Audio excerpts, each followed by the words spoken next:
Hey guys, welcome to Green Bean Fiction. So in today's video we are gonna see, what if Deku built Shadow Garden and had a harem? MHA x Eminence in Shadow. Before starting, make sure to hit that like button and subscribe if you are interested in MHA fanfictions. This story is The Eminence in Shadow, Emerald Renaissance by Shiyamikoo.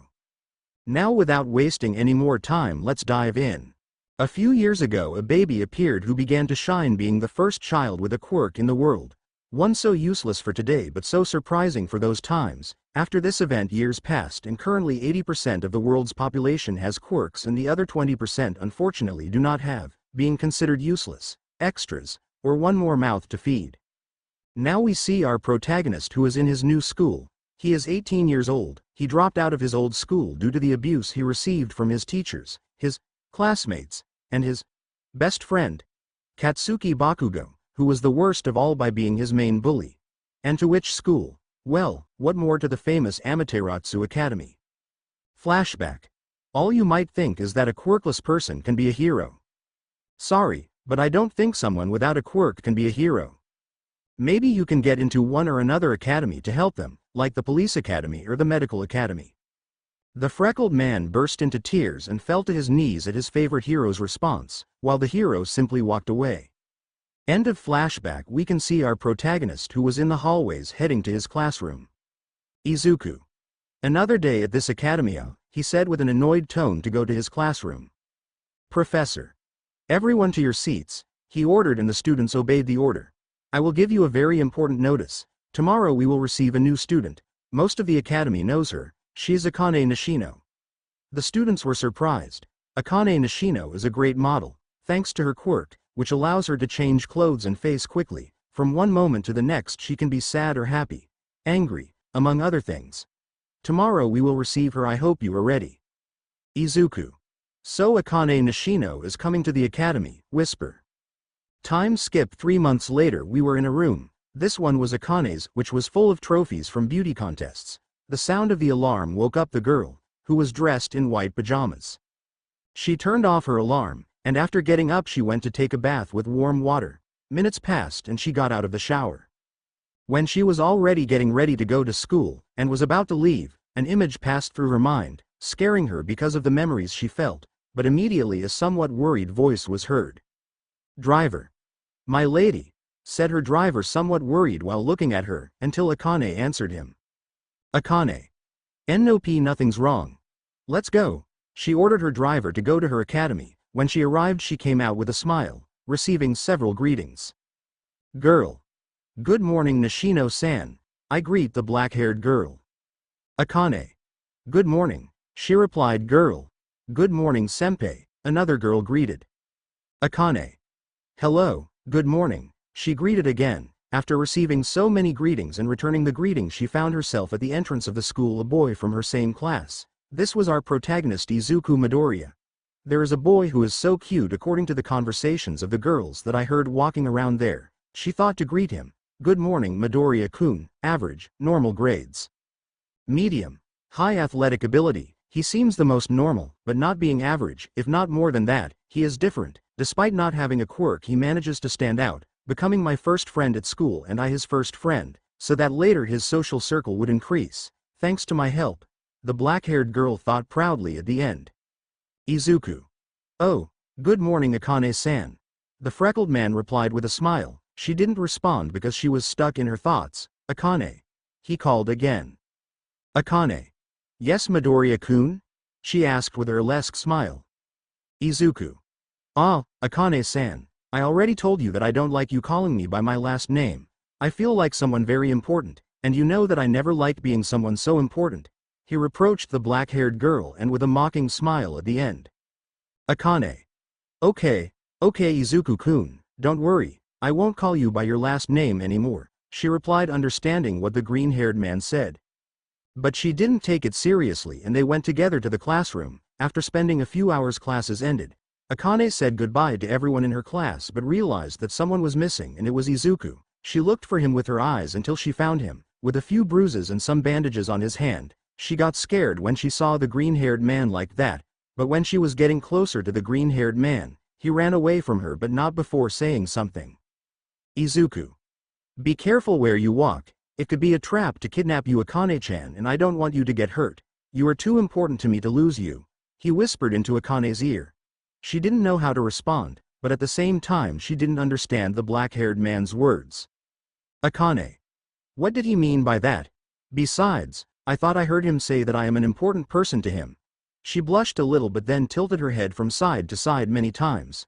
Well, everyone has left and my driver still hasn't arrived, she said, but after hours passed, no one had come and she decided to call her driver, but no one answered. Elsewhere we can see the driver with 3 other guys in a car. One was in the car as a driver, another was waiting outside the car and another was with the driver hitting him in the face, until a strong blow hit and burst the driver's head, drawing lots of blood. From the roof of a house a green-haired man saw everything. Izuku. So they want to do something to Akane. I better see everything before doing anything. The black-haired man stayed in the same place. Back with Akane, so instead of waiting any longer for his driver, he left the school on foot, ignoring what the black-haired man had said. On the rooftop, the black-haired man was watching Akane's movements. Akane. This is the first time I'm walking back home alone after that incident. The black-haired girl commented and then felt a strong draft, but a step scared her so she became alert and turned around to see if there was someone behind her. But when she turned around again there was no one. She turned around again to go in the direction of her house, but when she turned around she collided with a guy with red eyes. Guy 1. Are you Akane Nishino? The stranger asked. Akane, seeing the guy, backed away to run away from him. Akane. Why? Why? She said scared. Why again? She said scared but she saw something that scared her. A car went directly towards her but stopped a few meters away from her. From this car came out a guy with sleep smoke quirk, using his quirk to put her to sleep. Knowing that she was cornered she tried to escape but she couldn't because after smelling the smoke that the guy with that quirk expelled. This was her downfall, but before falling asleep completely she saw a silhouette in the distance. She forced her eyes to know who it was, but when she realized she was very surprised that silhouette was Izuku, who looked at her a little angrily. Wait, is that Izuku? It seems that he is upset for some reason, but why? Don't tell me what he said before leaving school. So he meant this, she thought, and then fell asleep. Elsewhere we found ourselves in a warehouse with Akane gagged with a rope so she couldn't scream. She got up, puzzled because she didn't know where she was lying, but then she remembered what had happened. She had been kidnapped, until she heard laughter. Guy 2. Ha ha ha, you made a mistake, Akane Nishino, going out alone at this time of night. The guy mocked and then, it seemed like you were begging to be kidnapped, right? He said as he stood up from his chair to address Akane. Guy 1. Behave yourself, the ransom note has already been sent, as long as you pay we'll let you go, he told the girl. Guy 2. In theory it should be like that, but you know that your father has made many enemies throughout his life, he said to the black-haired girl. Type 1. Shut up. Reproach to Type 2. Guy 2. Huh. He replied. You're just a stranger. Stop putting on airs in front of me, he chided Guy 1 with a bit of authority. Guy 1. I told you to shut up, with a little anger he said to Guy 2. While these two were arguing we can see Akane scared, but outside this warehouse we can see none other than Izuku with his cell phone saw the reflection of how these two guys were arguing. Then he put his cell phone away and took something out of his shirt. It was 2 weights. He took them out and went to his backpack to grab something. It was a katana. Izuku stared at the katana, then turned his gaze to the sky. Izuku. A full moon night is perfect for attacking people with low intelligence, or rather, killing a few idiots. XXX. Now we are inside the warehouse, after they finished their discussion. Type 1 began to undress Akane little by little, who tried to resist but couldn't. But before finishing undressing her, a tremendous noise is heard above. Someone had broken the window that gave the moonlight. A person jumped out with a katana and a mask on so that they would not discover his identity. This one with his katana began to attack the guys, killing them in the process. And all this being seen by Akane, who was scared. After spending a few hours the person killed all the guys, some decapitating them, making their heads roll on the ground, others with cuts in different parts of the body. This one when finished looked at Akane to tell her. You are Akane Nishino, aren't you? She asked. So that she nodded with fear. The person saw that the girl was scared and said, Don't be afraid. I won't hurt you. I'm going to call the police to come see this. he said so that the not very confident girl would calm down even a little and turn to another direction. But then she heard a noise and turned around so that the mysterious person wasn't there. It was as if he had disappeared. She heard a noise outside. It was the police siren. They screamed to push the door. When they pushed the door they could see a gagged Akane. Her dad and mom came to see if their daughter was there and luckily they found her. They helped her change and took her home. The next day Akane can be seen with her mouth covered due to the shock of the news of the death of a person in a car accident. This boy was none other than one of her friends Izuku Midoriya. He had died. She attended her funeral and saw how her mother, Inko Midoriya, was crying loudly and how two little-haired girls, a woman and a boy, were trying to comfort her. She was also shedding tears, which she tried to dry with her sweater. In a mysterious place we can see a baby opening his eyes. This one had black hair, but the strange thing was that he didn't cry, and you might wonder why. Well, we don't know, but let's focus more specifically on his thoughts. Izuku. So I've been reborn, huh? I wonder what's happening in my original universe. I hope Akane is safe. He thought nostalgically. When he opened his eyes he saw some people he didn't know. So those two are my parents. I guess the little one will be my older sister. Are they waiting for me to cry or because they look at me weird? Well, I'll have to pretend. Wah wah. He faked crying. We can see a black-haired baby who was crying. Izuku. Wah wah, said our protagonist, crying, in a loud way. P. De Izuku. What a loud cry. He said, stunned by the crying. M. De Izuku. He must have imagined things, she said, responding to her husband. Then we see a little far from the room, specifically at the door, two maids who were talking, and one of them went to look for our protagonist's sister who was called Clare Kaganu. She came to see her little brother. Izuku. I have no idea how or why this could have happened. But that's just a minor detail. More importantly, the air is filled with magical energy, thought our protagonist, and then saw the door where Clare was looking at her little brother with great happiness. Then saw how a yellow aura was formed in it. In my past life, magic was a subject invented by fairy tales and children's dreams. You could say that magic was like quirks. But now I can claim this just for myself. This is the only thing that matters to me. With this power I can. He thought, but realized something. Oh, I pooped, wah wah. And then started to cry. Oh, before I forget, it seems that I was reborn as the son of Baron Kaganu. Then my name would be Izuku Kaganu, he thought when he knew how his new last name would sound. 8 years later, we can see a group of people gathered, and our protagonist and his sister with some swords, and in front of them two large stones. This was to see how they mastered fencing with magic. First was Izuku. Izuku.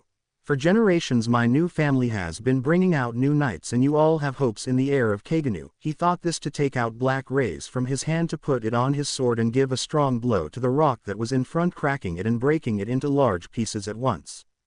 Everyone applauded at Izuku's strength, but now it was his sister's turn. Clare concentrated a bit of magic to increase her speed with her sword, breaking the rock into medium and some small pieces. Izuku. I grew up as a knight, almost in the shadow of my sister, since I already knew how to defend myself and a little bit of fencing, although I have practiced it for a long time, he thought while he was applauding his sister and going to hug her. Izuku. But under this mask, there is a different one, a more sadistic one, he thought. Then it happens at night in a part of the forest. Izuku was dressed in a black suit with golden lines, in a place where there were many bandits and floats. Die. He shouted, watching as the bandits were cut into small pieces. I see that this business is in abundance, my dear friends, hee. So please kindly can you surrender and give me all those valuable items that you have stolen? I don't want to. Killing everyone at once would be a shame for you, wouldn't it? He said a little kindly, but in the end with a sinister voice, scaring all the bandits a little. Bandit 1. Don't get so cocky with us, kid, he said a little scared, and then shot at the black-haired boy. Who is this kid? He said a little scared and surprised when he saw that the kid had dodged the bullet he had shot at him. Izuku. I told them and they didn't believe me, but I'll tell them again. Where they keep those valuables, and I won't give them a slow and painful death, along with a little torture, he said with a grave voice and a sadistic smile. Bandit 2. Shut up. We won't tell you anything about what we're doing, kiddo, he shouted arrogantly. Izuku. Shut up, stupid, you're already boring me a lot, and I think I know what to have fun with, he said, scaring all the bandits, because the black-haired man, at high speed, decapitated Bandit 2 and won a sword made of slime and lightning. It's really powerful and pretty, isn't it?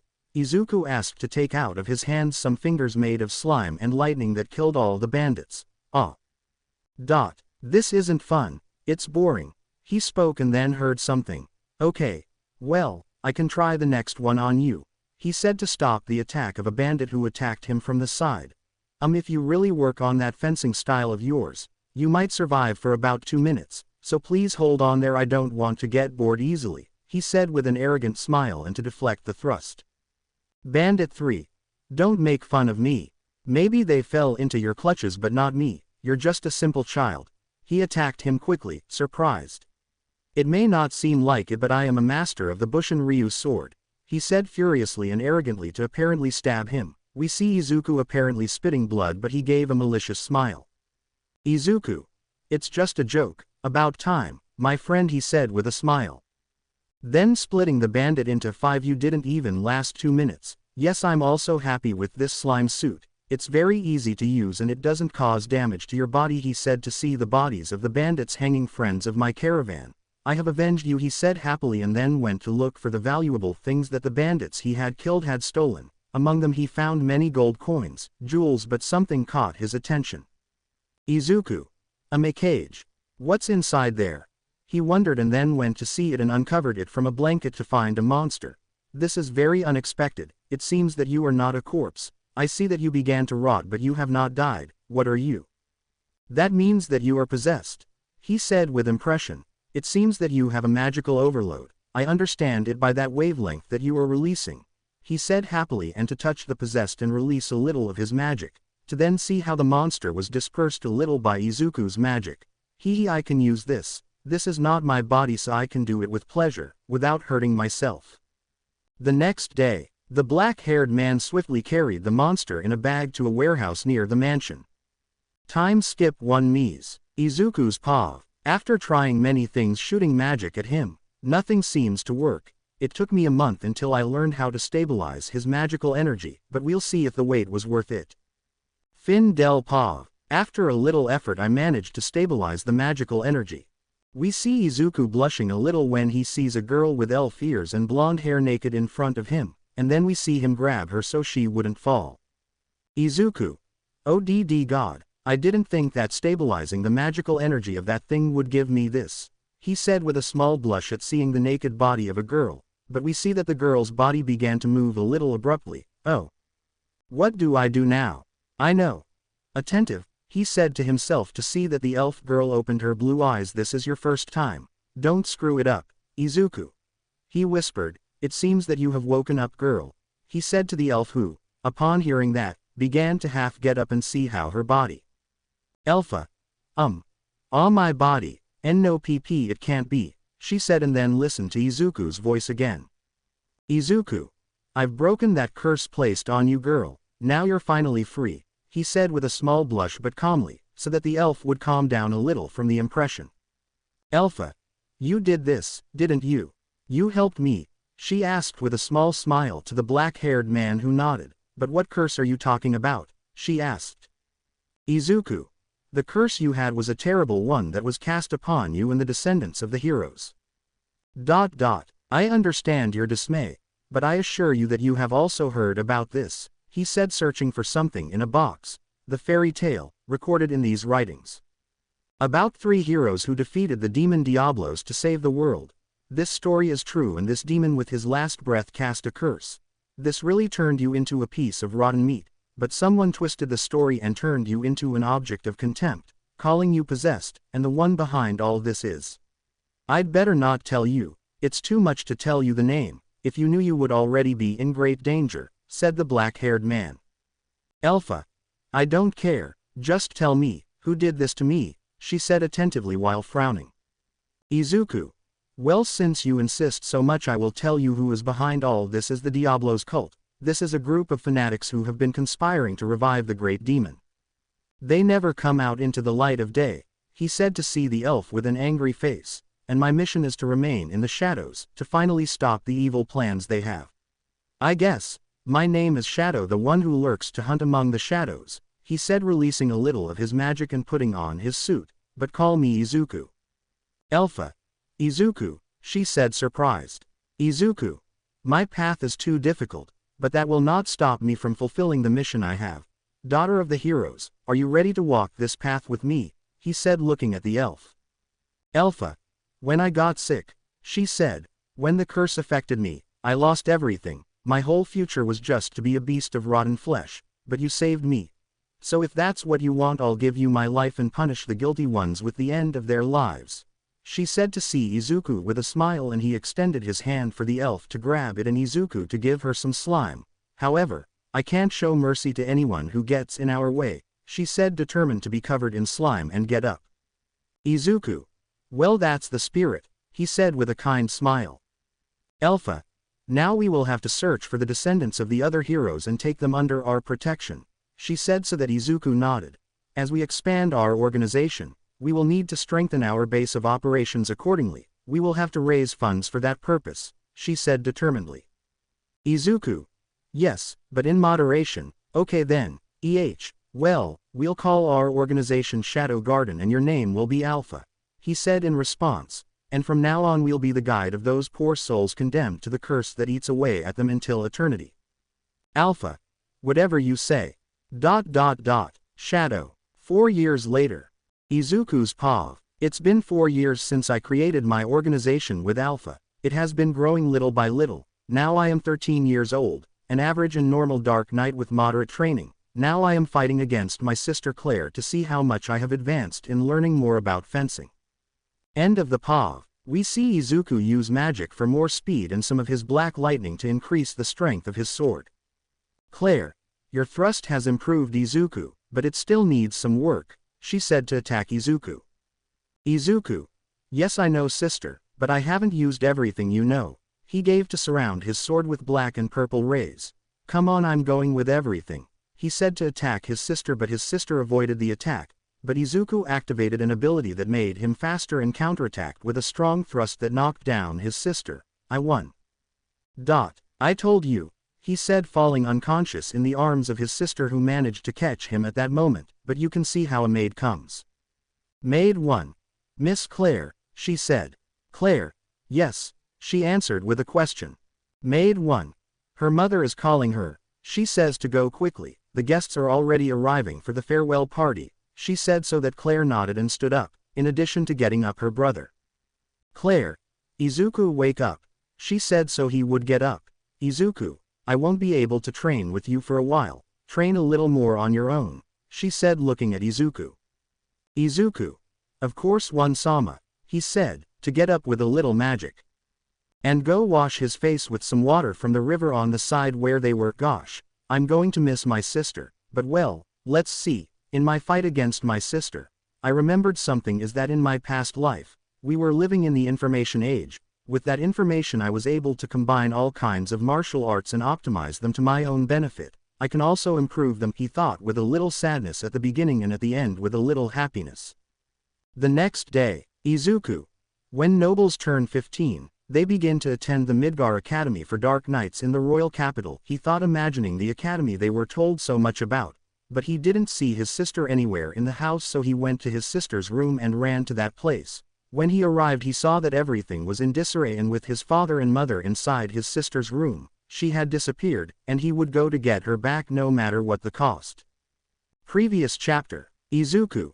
When nobles turn 15, they begin to attend the Midgar Academy for Dark Knights in the royal capital, he thought, imagining the academy they were told so much about.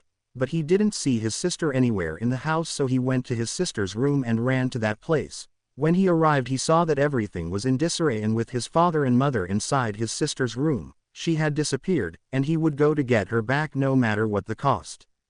He wouldn't mind killing, because he had already done it before. Taking away a life that doesn't even know how to use doesn't hurt anyone, right? Current chapter. Father. What is the meaning of this? Clare disappeared out of nowhere, he said, trembling, even attacking her while she was sleeping. How could they overpower Clare? He shouted. That shameless man must have been a great master fighter, he said, turning to look at his wife. Mother.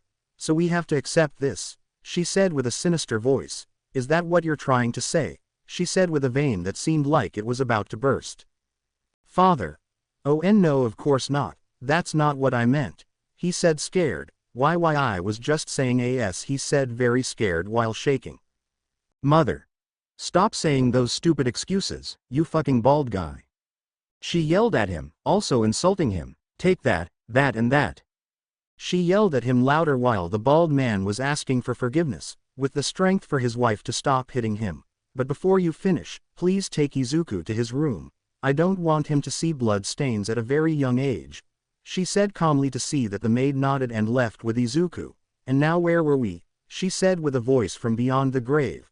Take more of this and go find our daughter, damn you, it's good for something.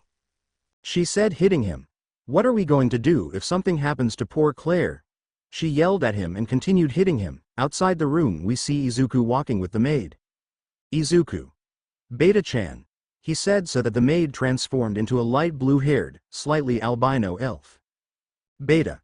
Yes, Shadow-sama? The one known as Beta asked Izuku. Izuku. Beta. I already told you not to call me that, while I'm not in my suit. When I'm without the suit just call me Izuku or whatever you like, don't put formalities on it, sometimes I feel uncomfortable, he said to Beta. Beta. Okay, Izuku-sama. He told Izuku that he had gotten a drop of sweat out of him. Izuku. Okay, let's talk.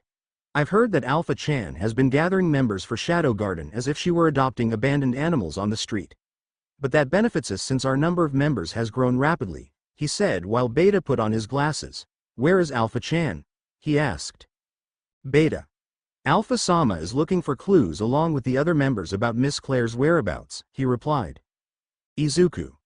Of course she moves very quickly when a problem happens, especially when it affects me, he said, thinking. Is my sister still alive?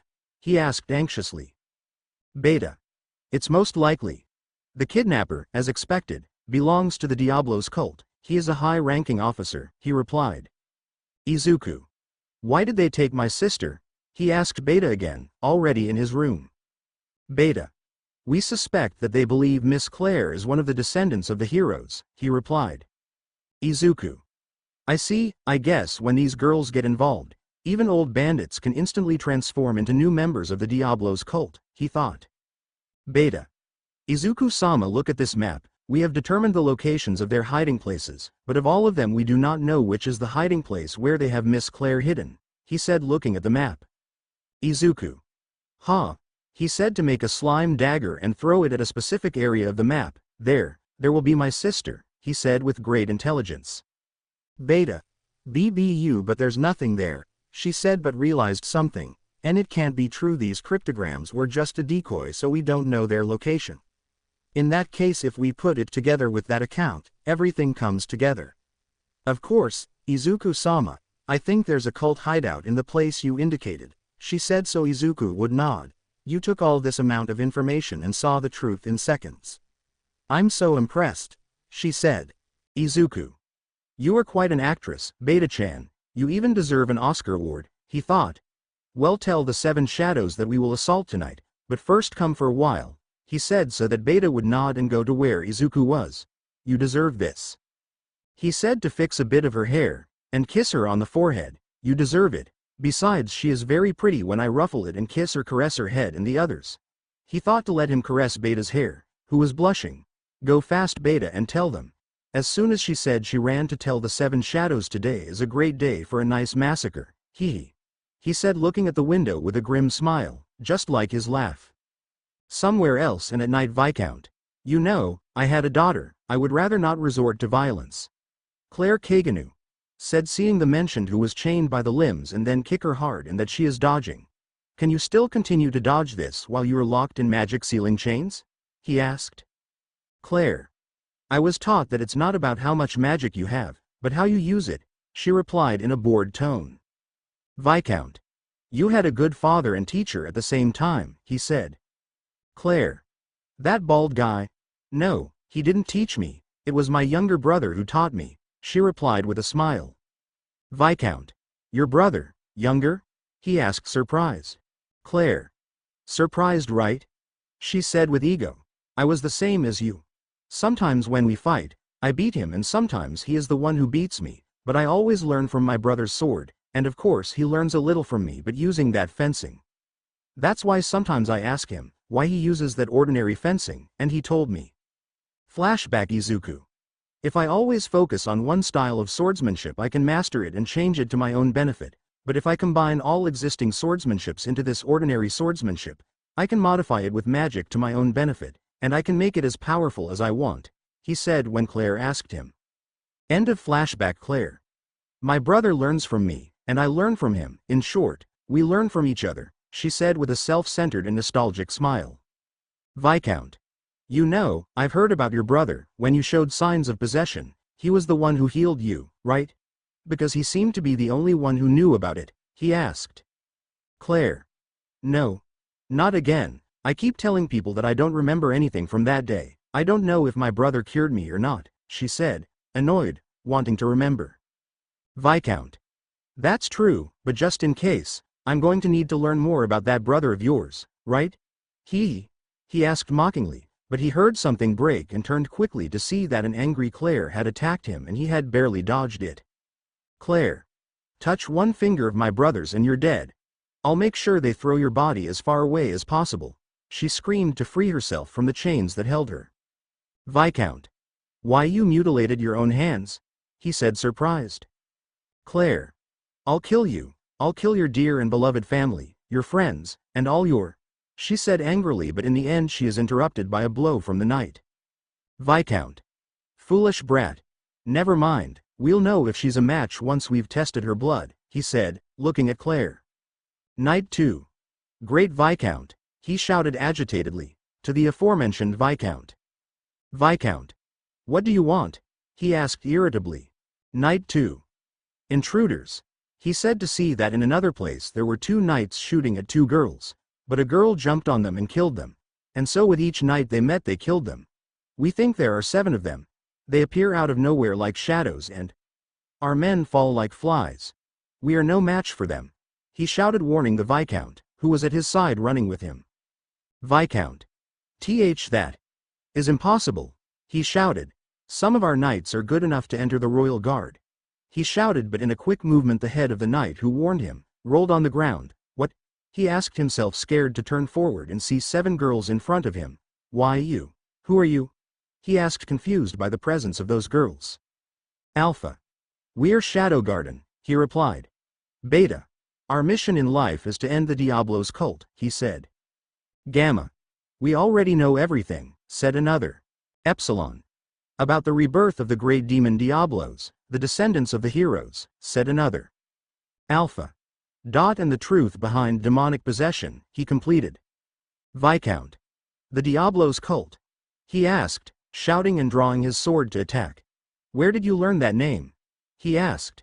How did you find out their secret? He asked again, attacking Alpha. She closed her eyes and drew a slime sword, and the other girls formed a circle. Dar. Don't fuck with this. An anecdote my teacher told me, that when a student from his school fought against another student, they all formed a circle like a boxing court, things that happen in Peru.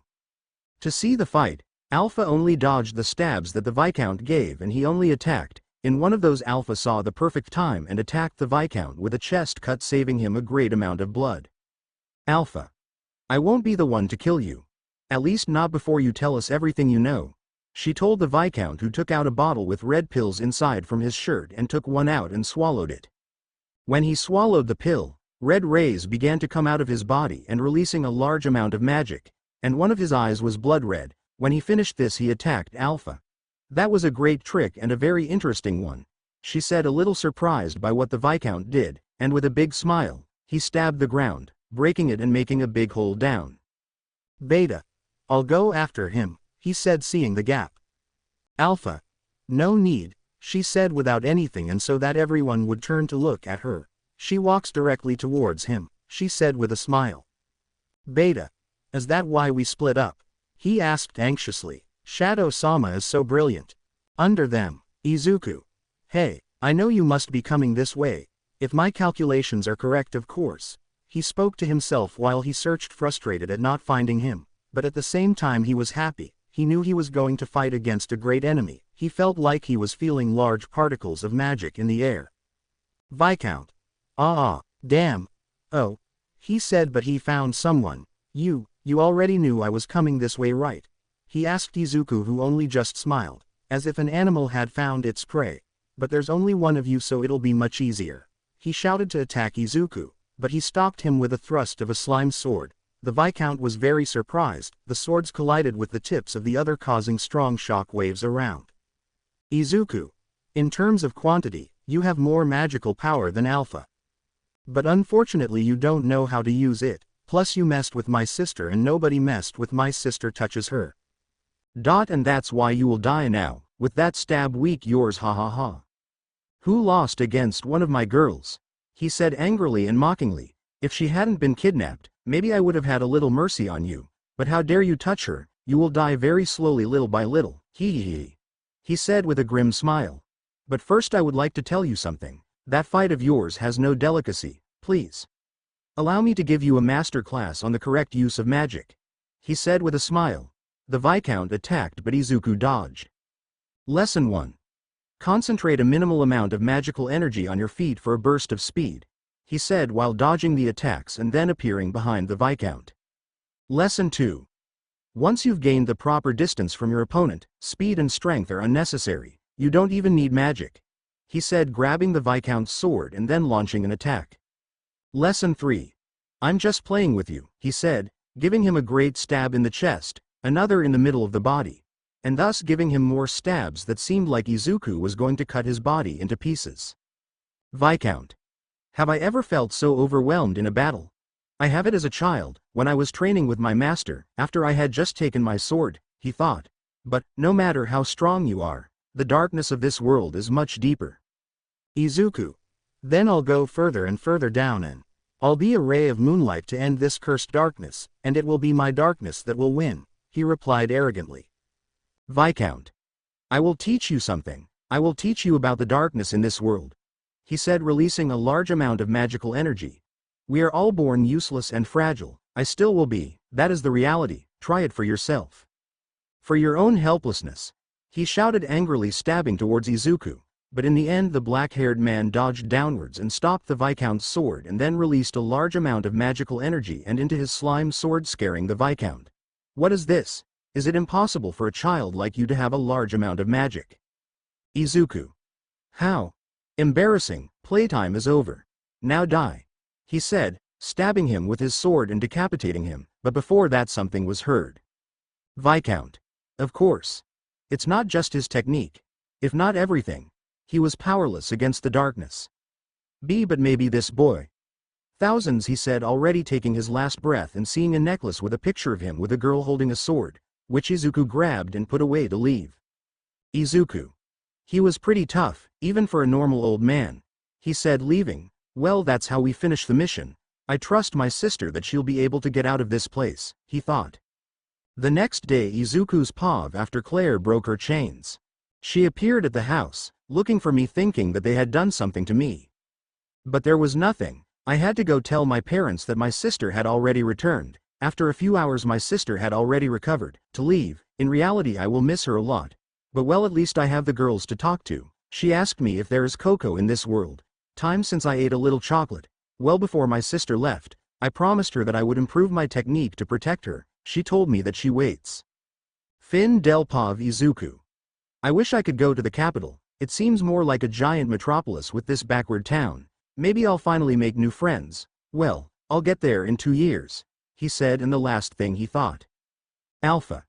Izuku-sama, the time has come for us to leave, to go investigate in the capital. I hope we meet again in 2 years, she said sadly, like the other girls except they didn't speak. Izuku.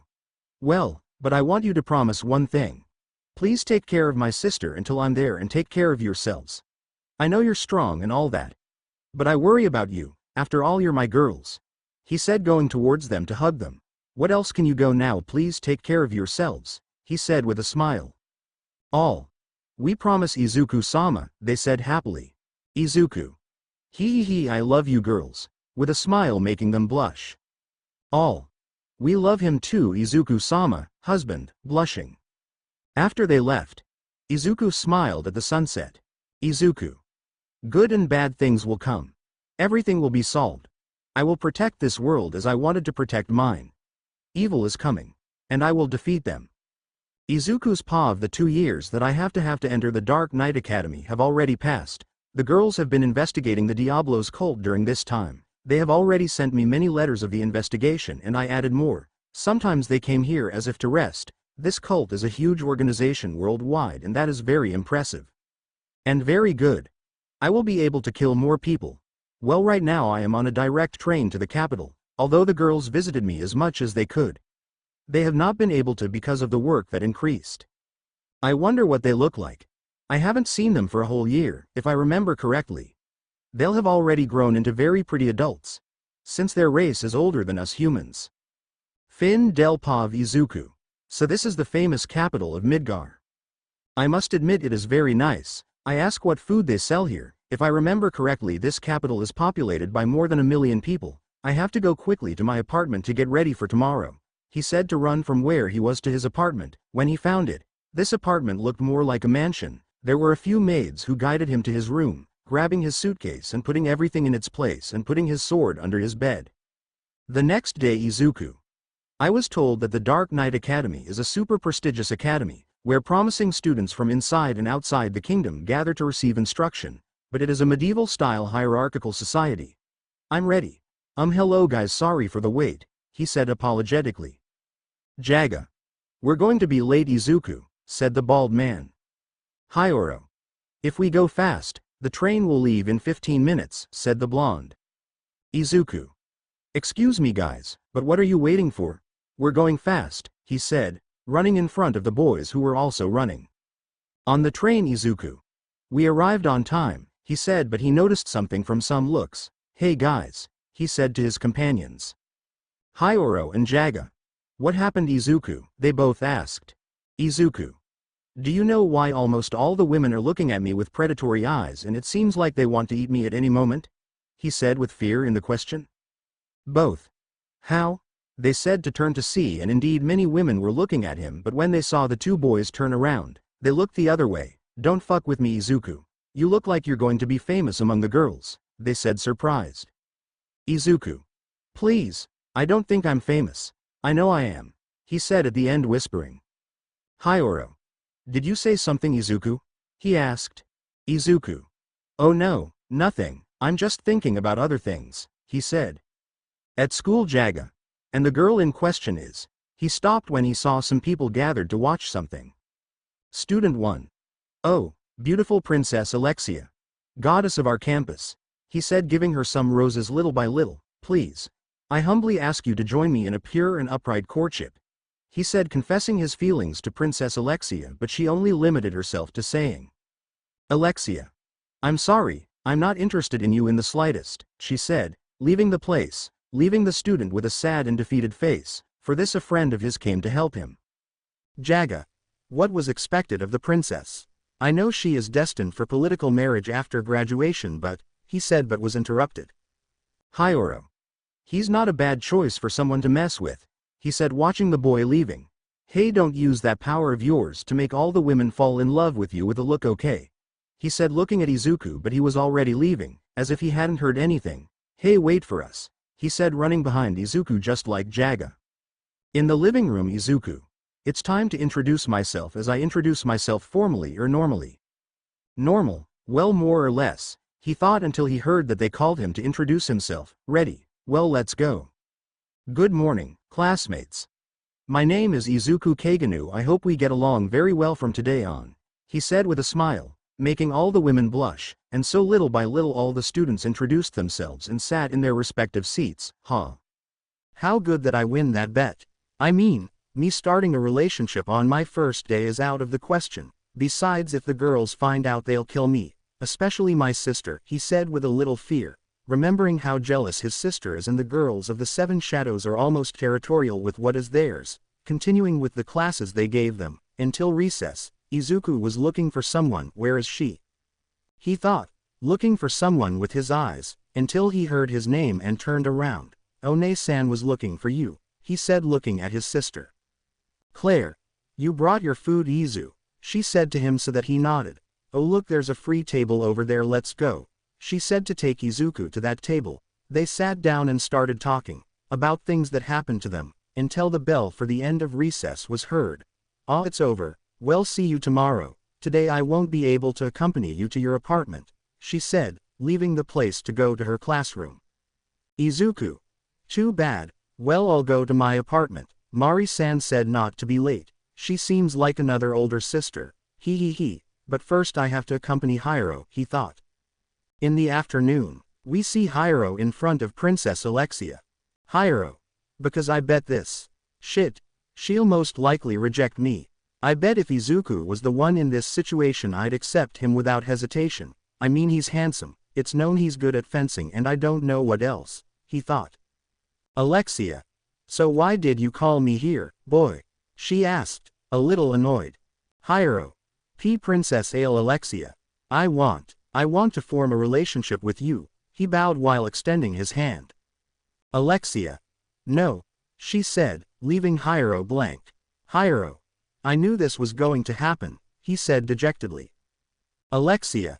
You're not what I'm looking for. I want someone stronger. Just look at you. You're weak," she said, smiling arrogantly, something that hurt her heart deeply. "Someone like that black-haired," she was interrupted. Applause. "Izuku. And to think that the princess was more respectful. It seems that you let out your other side, right, princess?" he said, walking towards his friend. "And you still think that I have a stupid relationship with you? Place yourself first, Alexia-san," taking his friend by the shoulder because he was very depressed. Alexia was surprised and shocked that someone had insulted her, and very loudly. Jaga, who was hiding in the bushes, was more than surprised. His friend ate the princess. The next day, we see Izuku, along with his two friends, going to the cafeteria, but something that bothered him was the look of annoyed men and some annoyed women. Some were surprised and so on. Well, her popularity had risen after learning that the princess was rejected, seeing her as two-faced, and all because of a girl who happened to be there listening to all that. NPC. Is that the guy who rejected the princess? He asked. NPC. That's what the rumors say. Izuku. It's a good thing I didn't lose the bet. If I did, I would have been dead. They are very jealous, he began to remember, as he walked towards a table where his two friends were. 4 years ago, we see Izuku in his room where he was asleep until the door was opened loudly. Izuku. What happened? He asked, hitting his head. "Ah, it hurts," he said, rubbing his head and turning his head towards his door and seeing who was the person who opened his door, only to see 7 girls, 5 elves, a cat girl and a wolf girl. The 6th Delta Eta. "Izuku-sama, husband, Izuku-sama," they shouted at the same time, and the last one whispered. Izuku. What happened, girls? He asked, confused. Ada. Come on, are you sleepy? He said, so that the call nodded and went to the black-haired boy's bed and fell asleep on his lap, blushing a little. Okay. What did you want to talk about, girls? He said, looking at the 6. Beta. Well, Izuku-sama, a special stage for Zeta and Delta will soon arrive, also, she said, but in the end she was interrupted by Alpha. Alpha. Izuku-sama, what happens is that we have seen that in the organization there are only pure women and you are the only man, and we, being the 7 strongest, want you to claim us as your fiancés, she said, determined and speaking for everyone but very nervous deep down. Izuku. Her heat phase is coming. Shit, he said, thinking. What? He said upon hearing what Alpha said and going blank. Let's see. I'll compile the information I heard from Alpha. She wants her and the other 6 girls to be my fiancés. I didn't expect this, but well, I'm already dead. You have to take advantage of these moments in life. They are unique. I accept the proposal. I know they're going to take good care of me, he said with a bit of mockery. Alpha. But that's true. Beta. If someone else declares his love to her. Gamma. We will decide if you can accept it or not. Okay, Izuku, the 3 said with a serious smile. Izuku. Don't worry, girls, you will decide, he said with fear. End of flashback. Izuku. Hey, I remember it like it was yesterday, he thought, sitting with his 2 companions. Hello guys, he said with a smile. Jaga. Hello Izuku, he greeted just like Hiro. Izuku. Tisk, they keep staring at us. Jaga. I'm sorry Izuku, we shouldn't have made that bet, he said a little dejectedly. Izuku. Sometimes I'm surprised that the 2 of them have reasoning other than their perverted ways, he said, something that annoyed the 2 boys, and then laughed. That at least lightened the mood a little. Hiro. Thanks for helping me. Izuku. You're welcome, that's what we're here for, right? To help each other. Hiro. Hey, speaking of yesterday. I was surprised by what you said to the princess. Jaga. Yes, I'm still surprised, he said nodding, but he didn't realize something that surprised him a lot, and that was that Princess Alexia had arrived at her dining room. Izuku turned around. He called the black-haired man who was about to start talking. Izuku. Why? He said, turning around, and when he turned around he was very surprised since it was Princess Alexia. Alexia. Now what does the little princess want here? He said arrogantly. Alexia. This is the only free table to eat at. Can I sit down? She asked, a little annoyed. Izuku. Annoyed sigh. Of course you can. I'm just asking. He said to sit down, starting an awkward silence that lasted a few minutes. Talk. What do you want? He asked, already a little uncomfortable. Alexia. I want you to apologize to me, she spoke. Izuku. And why should I do that, princess? He continued, eating his katsudon, almost choking. Alexia. Because I asked you to. Izuku.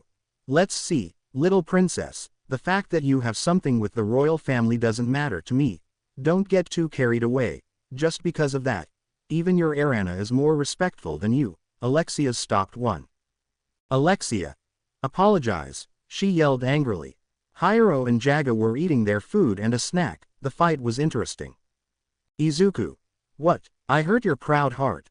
Well, that's good. Maybe even your grades will be modified since you're royalty. Ha.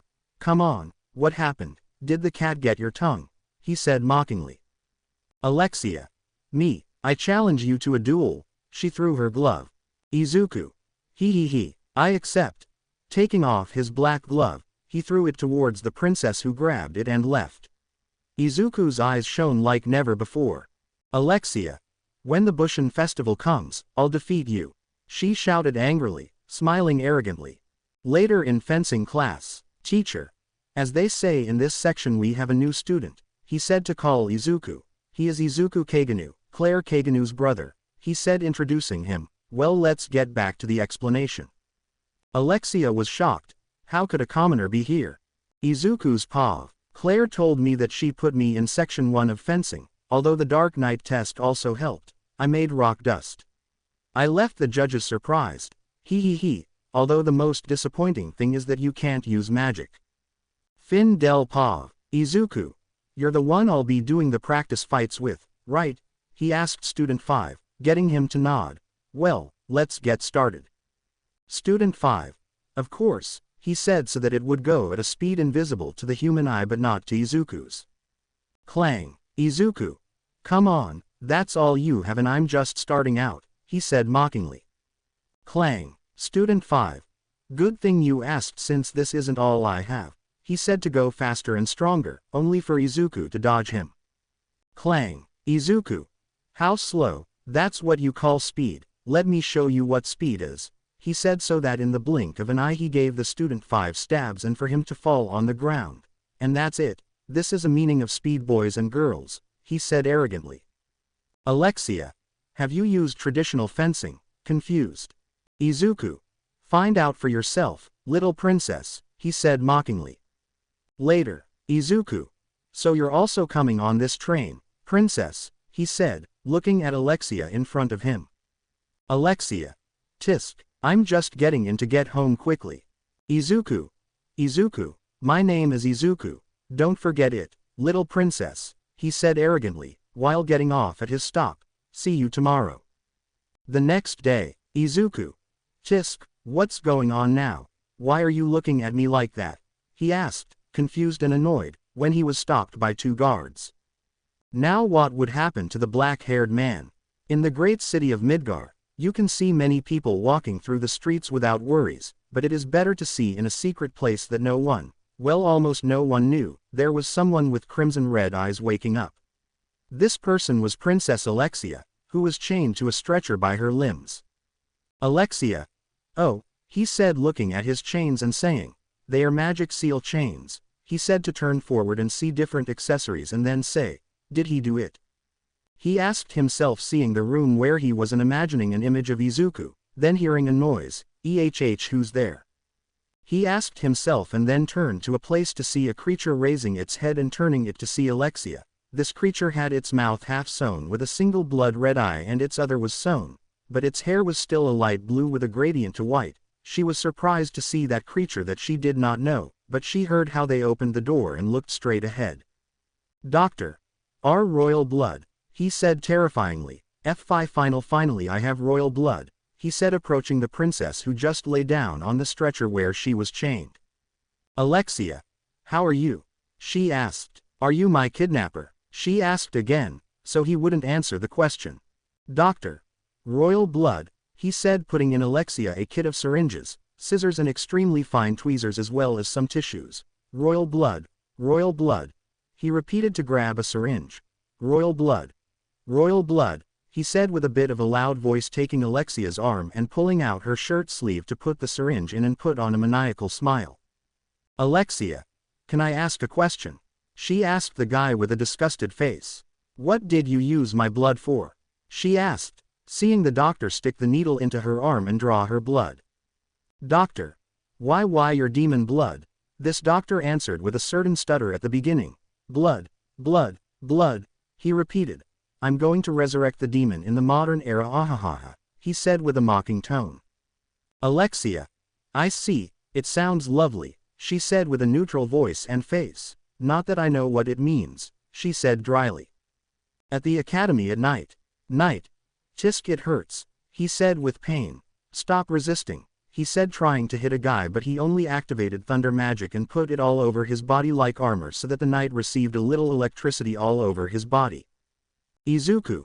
Come on, where are those words that they were going to kill me, and those things, ha ha ha," he said mockingly. "Knight. Quick, let it go, your magic will soon run out so you can protect yourself from us," he said, hurt by the black-haired man's shocks. "How the hell your magic doesn't reduce, it seems to get stronger," he said, almost fainting. "Izuku. Oh my dear friend, everything in this life is possible. The impossible can become possible. I know you will be strong. But if you do not know how to control your emotions well, you cannot be a Black Knight. Just push yourself more than you can. Reach the limit of your arms and legs, and extend it even more. Practice day and night without resting, and you will see your results come faster than you think.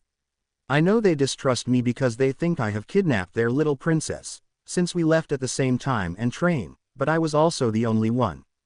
I don't know anything about her. When are they going to get me out of here?" he asked. Night 2. "We will take you out the next day in the afternoon according to Iris-sama's orders," he replied, making them get along. "Izuku. Look. I'm bored and you're weak. You're about to faint. Maybe I'll train you a little with something easy and fast. Just trust me. Besides, how can I escape if I'm chained?" The knights remained silent. "Oh come on. You don't want to be stronger than everyone else. You don't want your relatives to be proud of you. Just trust me," with a smile. "Gentlemen. We accept," they said with doubt. Izuku. "So my friends. Today you will learn how to combine two fencing styles into one or change from one style to another." This left people very surprised. Night 3. But how can you combine types of fencing into one?" he said, surprised, so that the black-haired man nodded and then saw his companions who only nodded. "Okay. We trust you," he said with a smile and speaking for everyone. Izuku. "They look tired. Well, of course, after hitting me so many times, but they couldn't, and they were going to be electrified by my magic. There are some ingredients there, right?" he asked the knights, who nodded. Knight. "Why yes, there are some. Meat. Rice. Fish. Potatoes and a few eggs. I think there are also some utensils." Izuku. "Then take off your armor and put on some formal clothes. We're going to cook.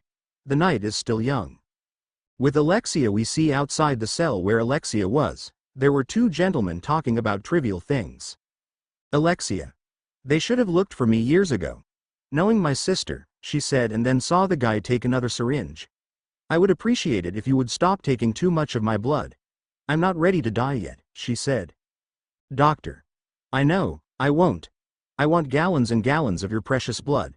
so I'll make sure I keep taking more, he said, laughing uncontrollably. Alexia. Yes.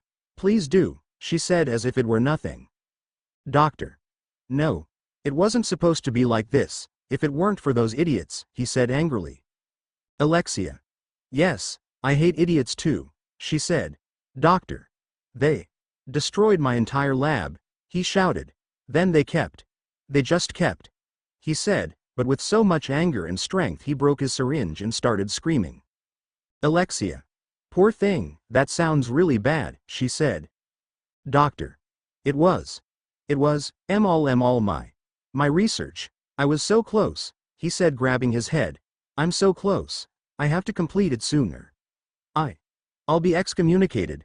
Excommunicated, he shouted before cursing and leaving Alexia's cell to go to the humanoid creature to kick it very hard to get even, and then listen. Alexia. I thought you were going to take my blood, she said, making the doctor turn to where Alexia was and grab a plate with oatmeal. Doctor. Oh, excuse me, I was forgetting to feed you, he said to take Alexia and force her to eat, but changing the scene we see the humanoid creature looking at the doctor with a look of pure hatred. We can see how the gentlemen were eating. Some fish or meat. Being grilled or fried. With some rice and perfectly cut potatoes. Night 2. This is delicious. Eating quickly. Izuku. I told you. Now finish eating and go to sleep. Tomorrow your training starts, he said happily. How they trusted Izuku in a few minutes or hours. Think about it for yourself. In the end we are men. We can trust someone quickly. Or maybe not. Nobody knows. Each one has a mind of his own. All the knights went to sleep with their bellies full. Izuku. Delta. Come out, I know you're there. A presence approached the black-haired man. Delta. Husband. Why is he still chained? If he knows he can easily free himself and escape from here, said the Therianthrope confused. Izuku. Because they would think I was a Delta fugitive, and the plan would have gone to shit. And how are the others? By the way, you look very beautiful, Delta. He praised the Therianthrope, who blushed, lowering her ears in embarrassment. Delta. GGR, thanks husband. And regarding the others, they're investigating the princess's case. She got closer to Izuku than she already was. That's it. Delta received a kiss on the forehead. Izuku. I know you want more than that. Pervert. He mocked the Therianthrope, who blushed more. Delta. Shut up, she said, blushing. Husband. See you later, she said goodbye. Izuku. I love you, he said with a smile, being reciprocated by an air kiss from Delta. He. How I love her. 5 days later at the academy we can see a knight handing something to a redhead. This was none other than Princess Iris, the older sister of the now deceased Princess Alexia. Iris. Thank you, you can go now, she said, thanking the gentleman for giving her those leaves. Night 4. Yes, your highness, he said, bowing and leaving the place. Iris. Thank you for waiting, said a tall blonde gentleman, giving way to the next one who walked up to stand in front of her. I appreciate your collaboration, Marquis Zenan, she said, announcing the name of the blonde gentleman. Zenan. Of course, Princess Iris, I feel partly responsible, since the incident most likely occurred at school, he told Iris. Iris. I doubt anyone will find a flaw in you personally, she said, shaking her head. Right now, our top priority is saving Alexia, she said, worried about her sister. Zenan. Yes, we must look for your sister, he replied. Iris. And I understand that there's a strong possibility that she was kidnapped by a student from our school named Izuku Kagenu? She asked. Zenan. It's true, the circumstantial evidence is against him, but knowing his skill with fencing and his level of magic, it could be true, because it seems that his rays can paralyze the opponent. Then with his magic he paralyzed his sister and kidnapped her later. In addition to that, they started a strange rivalry. More than a week ago, he said, explaining about the suspect Izuku. Iris. Yes. I've read about that. Alexia asked me to train her to be able to defeat that commoner. According to her. Also, it seems that our knights in charge of interrogating her these past 5 days became fond of him. He hasn't given us any information about my sister's whereabouts. Izuku Kagenu is extremely different from his sister. But we still don't know what that difference is besides his great power, sigh, he said. Zenan. As long as he remains a suspect, that would be the correct course of narration, he said, staring at her. But I am inclined to believe you, he spoke. Iris. I'd rather not suspect my sister's classmates, much less a rival. Let's wait for the report before making a decision, she said, looking at a photo of Izuku and Alexia angry. But the black-haired man with a wide, mocking smile. Even so. They've kidnapped my sister, and I don't have enough staff to go after her, she said, looking at the report. Zenan. Everyone knows that you are stronger than the average knight, Princess Iris. He flattered her, but you are a princess, and that makes you a big target, he said. Your sister. It works as a weakness of yours. You care so much for her that you want to forget everything and go and only notice her, he spoke. Iris. Yes. I'm sure the higher-ups are struggling to know what to do with me, she said. Zenan. I know how you feel, Princess Iris, he said. If there is anything I can do, do not hesitate to call me and I am at your disposal, he said with a calm smile. Iris.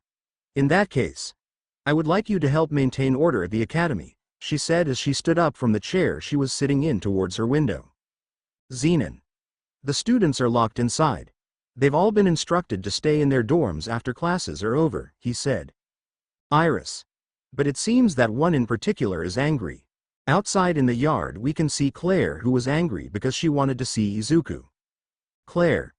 Let me go. I have to save my brother. I have to save Izuku. She shouted, annoyed, pushing one of her classmates until she heard something. Night 3. This eye is hell, he shouted tiredly. Izuku. Come on, don't complain. You guys accepted the deal. Nobody told you it was going to be easy less than, shouted the black-haired boy. Changing the scene. Looking inside the cell. Which was full of knights without their armor, but with clothes, who were training and sweating like seas, in addition to Izuku, who shouted at them like a master. All the knights were carrying wooden swords, changing from one style to another. Izuku. This is just the part. The cell door was opened, interrupting the training. Rest, he spoke confused. Night 5. Thank you, Mr. Izuku, he said, then seeing at the end of the crowd a redhead who heard everything. Iris. Why do they call him Mr. Izuku if it's only been 5 days? She wondered. What's going on here? She asked, screaming confused. The women who were with Clare were a little blushed, as was the black-haired woman herself. Izuku. Oh hello, you must be Princess Iris. Please can you bring a lot of food here? The knights have been training for 10 hours, and they want to eat. He was going to finish but he would be hit by his sister. Ow. Sore. Sister, that hurts, you know, he said so that Clare could then shake him. Clare. You know how worried I was about you, she said, shaking Izuku, who was already getting dizzy. Izuku. Sister, I'm getting dizzy, he said dizzily so Clare would leave him. Clare. Look, your hair is very messy, let's comb it, she said, taking out a comb, doing this action ignoring that everyone was watching. Iris. Fake cough. Kaganu-san. Why are they like that? Asked the redhead. Izuku. Pregan was hit by his sister, okay. I was giving them a light training, spoke. Night 4. If that is the light one, I don't want to imagine the advanced one, or the one you make, he said between breaths. Iris. Well, in about 2 or 3 hours you'll be able to leave here, she spoke and then turned around and left the place. Clare. Tisk. I'm glad you're okay. Otherwise I would have already broken the cell. She kissed him on the forehead. See you later, Izuku, she said goodbye. Some gentlemen closed the door. With Alexia, we can see many plates with food scraps, and then we see Alexia's arm with a little blood. On her clothes we can see traces of oatmeal. This looked like something she had been forced to eat. Well, you can see on his face his desire to no longer live. At the academy with Izuku. Train station, car number. Izuku. See you tomorrow, guys, he said, saying goodbye to his new friends. He got on his train with his sword. It was late and the sun was already setting. I like the training I gave those guys. I've already earned more reputation. Everything is going according to plan. I wonder what that member said to the girls. I still don't know her name. They'll introduce her to me soon for sure, he thought with an evil smile. I have to go to my apartment quickly, then they're going to scold me. How lazy, he mentally shouted. He then got off at his stop, being followed by two men who pulled knives from their waistbands. In front of Izuku, a hooded person dressed entirely in black spoke to him. "See you later." Such simple words that froze Izuku's skin for a few seconds before he started walking. He already knew who the person who spoke to him was. Izuku. I wonder what torture I'll put them through. Man, poor men, they messed with me. Location. Apartment. Time. Afternoon.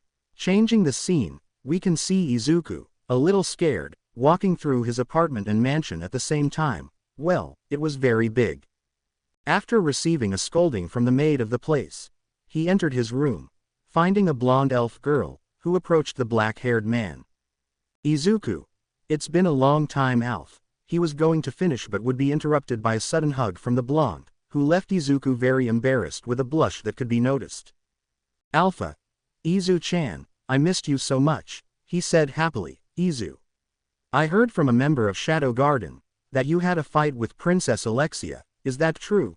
He asked, still hugging him a little closer and then letting go. Izuku.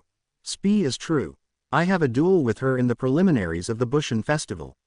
I want to take away the ego she has towards a commoner, so don't worry Alpha-chan, the black-haired man spoke, calming the blonde. Alpha.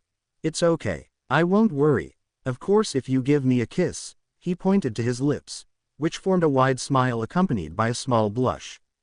Izuku, who was slowly approaching Alpha, grabbed her chin and started kissing her.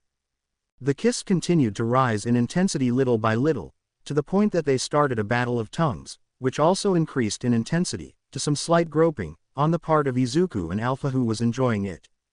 And the kiss ended due to lack of air. After finishing this passionate kiss, Alpha would give Izuku a bread roll and Izuku would start eating it. Izuku. Thank you. I really liked the kiss, Alpha. He said, a little blushing, and then became normal. I thought it was Beta's turn to act as my personal assistant, he said while eating, but I feel comfortable with you, he said happily.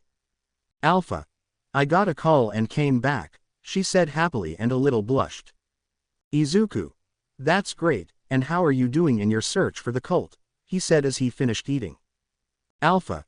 We are making a lot of progress in our investigation of the Devil's Cult. Of course we have increased the influence of our organization. We are not that strong yet, but with your teachings we can already face the cult. Although, the girls already want to see you since it's been a while since they last saw you, he answered, and at the end with a bit of mockery. Izuku. Yes, I already know that. I want to see them too. Thanks for the food, he said to throw the paper in the trash can and went inside to then lie down on his bed. Alpha. You should at least take off your clothes, he said, but blushed a little. Izuku. No, I don't want to. It's lazy, he said, lying down so that Alpha could approach our protagonist and get on top of him. Alpha. How lazy you are, Izu. You know there are people we shouldn't trust. Those are the Knight's order, he said to Izuku. Izuku. Okay, he said, bored. Alpha. We've discovered that the cult was the one who kidnapped Princess Alexia, since the royal family has a higher concentration of hero blood in their veins, reported near Izuku. Izuku. Does that mean he's still alive? He asked. Alpha. Most likely, since if she dies they won't drink any more blood, he answered. Then the girls and I will introduce you to the new members so they can take the oath of honor.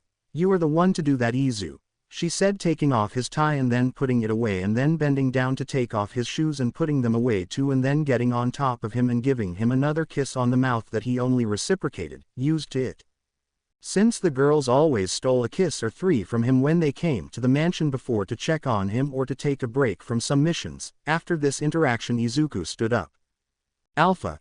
Once we have solved this case, you owe me some tuna, because that was my sandwich, she said, putting on her suit. You will hide for a while. We will let you know when we are ready, she informed Izuku, just in case about those two men who still continue hitting you even with your armor on. Would you mind if we get rid of them? If I remember correctly, those two did not accept your training, she said, looking at Izuku over the window. Izuku. Don't worry, Alpha, he said. They told me they hate me, so I'll kill them, he said with a sinister voice. Flashback 5 days, 8 hours, 3 minutes, and 5 seconds ago. We can see a tied-up Izuku, but it seemed that he had injuries because, you might wonder why Izuku still doesn't use his magic. Well, Izuku still doesn't consider it necessary yet. In the interrogation room there were 2 knights, but these knights were different. These knights were damaging Izuku with swords wrapped in magic to hurt Izuku. Izuku. It hurts bad. I've taken worse hits, but I'm already getting fed up with this, he thought. Already angry, it's time to activate it. Closing parenthesis. Thunder armor. He whispered so that his body was surrounded by thunder, and those who attacked him were surprised, but they didn't stop attacking. But when they attacked, Izuku gave a slight laugh that made them angry. But when they attacked him with a stab, the knight was electrocuted and almost fainted, and Izuku let out a slight laugh. From that moment on, the 2 knights swore to take revenge on him. Dark. PSDT. Those 2 knights are not any of the knights that the black-haired man trained, because the 2 initial knights are others. End of the flashback. Alpha. Delta is here. She'll come later. She missed you a lot, he said as he left. Izuku. So much so that she came to visit me in my cell. Alpha-chan. He spoke to the elf, who just gave a small laugh and left. With Alexia, we can see some knights talking, and then we see how Alexia tried to speak but couldn't, and the humanoid monster got very angry when he saw this. With Izuku. Izuku. Everything is ready for this magnificent day. While setting a table. It's light. Where is it? Here you are. Aged Bordeaux wine from southwest France. Estimated value 900,000 zeni. A glass also produced in France with a value of 450,000 zeni. One of the many works I collected on my missions. Along with them, Munch's The Scream, in addition to the famous work by Vincent van Gogh also known as The Starry Night, with an auction value of 950,000 zeni. And to finish and create a soft and dim light that will bring this whole atmosphere together perfectly, an antique lamp. Yes, my heart is full, hunting those bandits and going to some auctions. This gloomy collection is complete. Oh, this is missing. He placed a letter leaning on the wine. Now to wait for Beta-chan. Going to settle for 2 hours while sipping some wine looking at the moon. Everything had finally gone dark. Suddenly a girl entered the mansion. It was Beta, walking slowly and carefully. She opened the door to her lord's room. She found him sitting looking at the moon with his slime suit already on. Noticing another presence, he stood up and saw the beautiful elf in front of him. Izuku. It's been a long time. Beta. He said, getting up and going to where she is standing. Beta. Izuku-sama, I've missed you a lot, he said, hugging him and throwing him to the floor to slowly get closer to Izuku's face and steal a kiss from our dear protagonist. It's been a while since I kissed him, he said affectionately. Then the 2 of them got up and Izuku sat in his chair. Izuku. Beta, he said, gaining the attention of the aforementioned. The time has come. Tonight in a world of shadows, he said, taking the wine he had in his glass. Beta. A world of shadows. A night of hidden moon. Truly a perfect world for us. Everything is in its place, he said, looking outside the window. Izuku. I see, he said, putting his glasses on the table. Beta. According to Lady Alpha's orders, we have gathered all available personnel here at the royal capital. There are 114 of them, he informed Izuku. Izuku. 114? He asked. Beta. I'm so sorry, no one else could make it.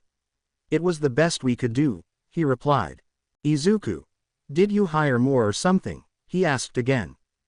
Beta. What? He asked. Izuku. No, nothing. I was just surprised by the number of members in the capital. He spoke. Now I understand how they know where I am in each place, he whispered a little nervously. Beta. Our plan is to launch simultaneous attacks on all the Fenrir sect hideouts of the cult of devils scattered throughout the capital. At the same time, we will search for traces of Princess Alexia's magic. As soon as we find her, we will take her into custody. Gamma will take overall command, while Lady Alpha leads the troops in her place. I will be helping her. Epsilon will take charge of support from behind, and Delta will lead the vanguard and signal the start of the operation. Each unit will consist of was going to finish but saw that Izuku raised the letter and turned it around a few times and opened it to give it to Delta and read it. As this, he said. Izuku. My apologies to Delta, but I will play the prelude. Tonight the world will know us, he said with a smile, looking at Beta, to open the window and let the strong air pass and for the elf to smile. In an alley, we can see 2 gentlemen talking. Dark. PSDT. Remember, these 2 or 3 knights are different from the ones Izuku trained. Night 2. After all that, not a word from the surveillance team, he asked. Night 1. They must be loitering somewhere in the capital, he replied. Night 2. Those idiots, do they have any terrifying idea what this organization could be? He asked questioningly. Night 1. Hey, he said so that he would turn around to see who made that noise. Night 2. Are you here yet? He asked. They saw that the walking figure was Izuku. Upon seeing him, they threw a boot at him. Hey kid, what are you doing there with Princess Alexia's boot, huh? He asked with a grim smile. Night 1. Oh wow, there are traces of magic everywhere, he said with the same smile as his companion. Izuku. I see, so this is your game, he said normally, bouncing his boot. Night 2. Yes, this is our game, he replied, drawing his sword alongside his partner. Night 1. If you had spoken up, instead of making fools of us with your armor, you could have saved yourself more pain, he said. Night 2. Izuku Kaganu. He said. You are under arrest for the kidnapping of Princess Alexia. Night 1. Don't try to resist. I mean, it's not like you can, he said, but he heard a sound of pain behind him. They both turned to see piles of lifeless bodies, which shocked them. Izuku. Hey, he sneered at the slaughter that was just beginning. Night 2. Those were our lookouts. He exclaimed in fear, but he would be pierced by something, so that he would bleed a lot on his back and die. His companion saw him surprised because he saw how his companion died. Seeing this, he turned to see our protagonist. Night 1. You little. What do you think you're do? But his arm would be shot from his body, he angrily said. Don't think you can get away with treating the Night Order like, but he would be interrupted by Izuku. Izuku. You have nothing to worry about. By the time the sun comes up, he said as his slime settled on his body. All this will be over. He said with a sinister voice, killing the knight. Now we see Beta writing something. I thought they were going to put up a fight. But well, what was expected of the Knights of Midgar? Beta. At this moment, Shadow-sama moved with superhuman speed to stand in front of the humble knight. As soon as her noble and beautiful voice finished speaking, her fierce attack, but she would hear a loud noise, causing her to raise her head. Izuku. Delta has already started the attack, he said to see the big explosion from the place where a lot of smoke was coming out. Elsewhere, we can see piles of bodies split in half. Person. Help me, she exclaimed, but would be split in half with another person. This was caused by Delta. This one with a crazy face would split in half the building where she was. Now we can see Alpha seeing the whole city. In the city, we can see many knights and Princess Iris gathered in a place in the city. Night 1. The situation is complicated, but we have been able to identify at least 8 locations. We have confirmed the destruction is being perpetrated by an organized group, he informed Princess Iris. Iris. I want the security team to focus on their activities at the school, she said. Night 1. Yes, Your Highness, he confirmed. Iris. I'll go to the front, she said as she left. Night 1. Good luck, Your Highness, he said, wishing luck to the princess, who quickly left. Iris. Why is this happening now? Where are you, Alexia? She asked herself. With Alexia, we can see how the roof is about to collapse. Alexia. Is it hard to sleep, huh? She asked the humanoid monster, so that it would turn to look at her. But I'd rather stay awake. I don't want to miss out on the fun, she said, but someone shouted. It was the doctor who had drawn her blood. Doctor. Damn it, damn it, damn it, it's them, they're coming, he said with a box. It's over. Total massacre. Everyone dies. Damn it, everyone dies, he said very angrily and putting down the box. Alexia. The Knight's order doesn't kill unless necessary, she said. Doctor. I don't give a damn about the Knights, I'm not talking about them. I'll kill them. I'll kill them all, he said angrily. I made a PP prototype. Now even this defect can become useful, he said, taking a large syringe with a lot of blood. Go ahead, show them, he said to inject the blood into the humanoid monster, and Alexia would speak. Alexia. I wouldn't do that if I were you. I have a bad feeling about this, she said. Doctor. Give them a taste of Diablos. Magnificent, he said so that the monster opened its blood-red eye. It's magnificent, he said surprised because the humanoid monster grew a lot but what he didn't expect was that it would kill him. Alexia. I tried to warn you. Well, but she was very surprised that the monster had freed her. The monster went out into the city scaring the citizens who were running for their lives asking for help. Now we can see Alexia standing with a key in her hand. I have the devil's luck, if I do say so myself. She left where she was to meet someone she knew. Zenan. I can't allow you to abandon us, princess, you know, he said. Alexia. You, what the hell are you doing here? She said in surprise. Zenan. This is my property, I funded that man's research, that's all, he replied to see Alexia with a stupefied face. Alexia. What a relief. I always thought you weren't right in the head, she said. It seems I was right, she said with relief. Zenan. I don't care as long as I have your blood, he said. Alexia. Is blood all anyone can talk about? She asked. Zenan. With your blood and the research, I will be guaranteed the 12th seat in the rounds. I can say goodbye to that ridiculous position of sword instructor, he replied. Alexia. Rondas. What is that, a group of crazy people? She asked. Zenan. The 12 highest ranking knights in the order.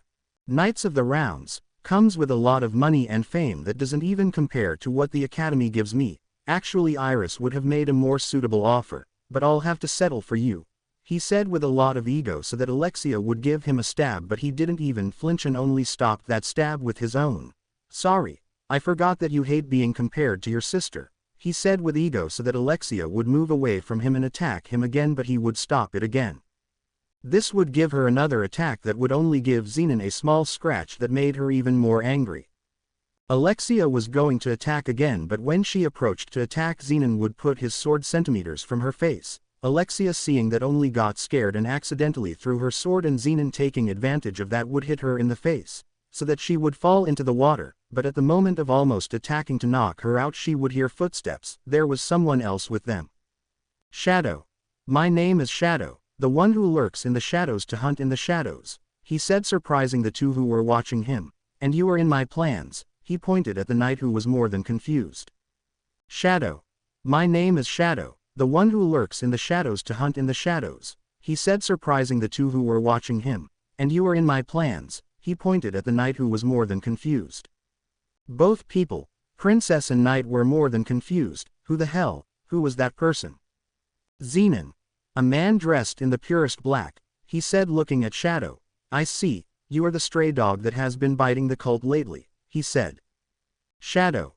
And you must be that stupid weak knight. He mocked Zenan. Alexia. Shadow, she wondered, having never heard that name before. Zenan. You seem to have gotten a bit of a headache after crushing some of our smaller facilities, but none of the cult's main members were anywhere near those places. They're just a bunch of cowards chasing after our weaker minions, he told him. Shadow. Whatever or wherever we hunt, the result will always be the same, he said. Cowards you call us, Zenan? Oh come on. You can't even handle any of my girls, besides several members of the cult are more cowardly. Zenan. Weak. Tisk, unfortunately for you, I'm not weak as you think. I'm a core member of the cult, right in front of you, he said taking out his sword and putting it in front of Shadow.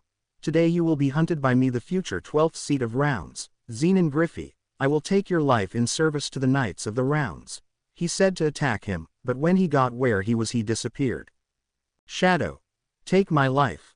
12th of the rounds, don't make me laugh, Zenan, you and your entire cult will fall soon one way or another. In the city, we can see how a building would be destroyed, for something, it was a big monster, it had destroyed it, but outside there were knights who tried to stop it. Knight 1. Fire, fire. He ordered so that the knights who were next to him could shoot at the monster with their weapons, but it didn't even scratch him, it attacked the knights who had shot at it, but one jumped. Dark Knights. He said to grab his sword. Attack. He ordered so that the other knights did as ordered and attacked the monster with their swords, but even though it hurt the monster, the damaged parts regenerated. What? He became exalted when he saw that the monster was regenerating. Did it heal itself? He said looking at the monster, but it attacked the knights again, but they only dodged it. Damn it. He cursed. Gather all the nearby units. He ordered. We see that Princess Iris is running on the roofs listening to all the commotion. Night 2. As you command, he said, accepting the order. Night 1. We'll try to keep it here. Don't worry about damaging the buildings. Permission granted to go all out. Do whatever it takes to stop this thing, he ordered with a little fear to the knights, while the citizens who were outside were with another to help them go to the safe zone. From the place, we can see that Iris jumped from the roof towards the monster, attacking it with her sword, damaging it. Iris. You monster, she said, seeing him draw a large amount of blood. Night 1. Princess Iris, he said, saying where she would only fall with elegance. Iris. The wounded will retreat. This district will soon be deserted. Then we can. She was going to finish, but the monster would appear behind her, but Iris would attack it again, but it would regenerate. It's healing itself, she thought, seeing the monster regenerating. Night 2.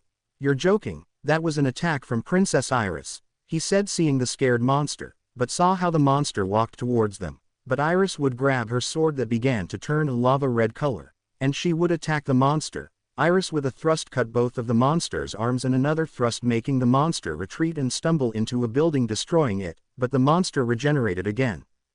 Iris. You can heal that too, right? She asked. In that case, I'll have to break you into such small pieces, that you won't be able to regenerate again. She said to put magic in her sword, but the monster was going to attack her. But Iris gave it a stab that would make it retreat a little, and another, doing a lot of damage, then another and another and another, making many strong stabs at once. I'll just keep. She was going to attack again, but someone would appear in front of her. Alpha. Stupid, you're just making her suffer, can't you see that? She asked Iris, who was only surprised by the elf's appearance in front of her, but she came out of the shock and spoke.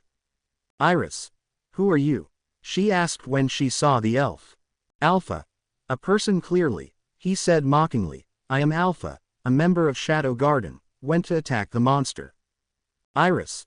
The monster, she said, seeing the mess the monster had made, but something could be seen falling in the sky. It was Alpha. She had jumped before the monster hit her, and in the air she had turned around. Alpha. Poor thing, I know how much it hurts to be that monster, but don't worry, I'll help you, she said, looking at the monster and remembering when she was possessed. But you don't have to suffer anymore, she said, turning around again to stand in the air and take out a sword made of slime. She would put magic in the sword, which made it look like a star in the sky because of the shine that the sword gave off, covered in her magic. You don't have to feel more pain, more sadness, she said, seeing the monster's head with a sad face, raising her sword with magic. She made a thrust, splitting the monster in half, and destroying it. Iris, who saw this, was surprised by the large amount of mana the blonde had when making that attack. Alpha looked at the place where the monster was, seeing some particles coming out until forming the shape of a young woman who just fell. In addition to falling something shiny, it was a part of a necklace. It was a photo of a father and his daughter hugging. Alpha grabs the photo and saves it. Iris. You, she said, looking at the elf. Wait, come back, she said, seeing the elf standing up. Alpha. Be a good audience member and just sit back and enjoy the great show, he said, turning his head to see Iris in all the smoke she was in. Remember, we are Shadow Garden, and you will stay out of our way, created by Shadow-sama, he said, to disappear in all the smoke with the girl. Iris just kept looking at the place where Alpha was. Iris. Shadow Garden, Shadow-sama. She wondered, since she had never heard that name, but quickly, an explosion occurred behind her. It's happening everywhere. Alexia, where in the world are you? She said worriedly, running from where she was. Returning to Shadow and Zenan's fight. We can see Zenan and Shadow fighting. Zenan was attacking while Shadow was only receiving them on his slime-made sword, until Zenan finally spoke. Zenan. It seems I have apparently underestimated you a bit, he said. I can see how you managed to destroy so many of our bases, even if they were small. Now let me show you something. Behold the power of a future great knight of the rounds, he exclaimed. Then a red aura with black tones surrounded his body. Behind him we can see an Alexia moving away from where she was and standing up. Shadow. Shut up, will you? He spoke, a little bored. Alexia. So much magical energy, she said, seeing Zenan, who was fighting with Shadow. He attacked Shadow, but he stopped him firmly, but Zenan made him back up from where he was. He attacked him again, but Shadow didn't move and only defended himself. And so on with another, and another, until Zenan used more mana than his red aura. It could be seen for a longer time he was already angry because his opponent was not attacking but only defending himself, but Zenan was surprised since now Shadow was making him back up. Then Shadow lowered his sword and then raised it and took a step forward and attacked him on his back, which made Zenan fall into the water. "He's strong," she said, seeing Shadow now no longer defending himself but attacking. "Zenan. Damn it," he cursed as he fell into the water and then opened his eyes and saw Shadow's sword in front of him, and Shadow was looking at them with a little anger. "Shadow. What happened? Why aren't you attacking anymore?" he asked angrily when he saw that the blonde wasn't attacking anymore. "Where is that future knight of the rounds?" he asked mockingly to the blonde, who got angry when he heard those words coming from Shadow.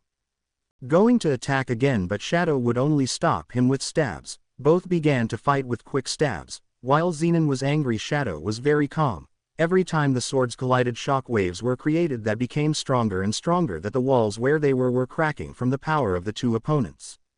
Alexia watched everything from afar, very surprised by the fight between the two, but for her everything around her became slow, allowing her to see the fight between the two fighters in more detail, but she focused on Shadow's fencing style.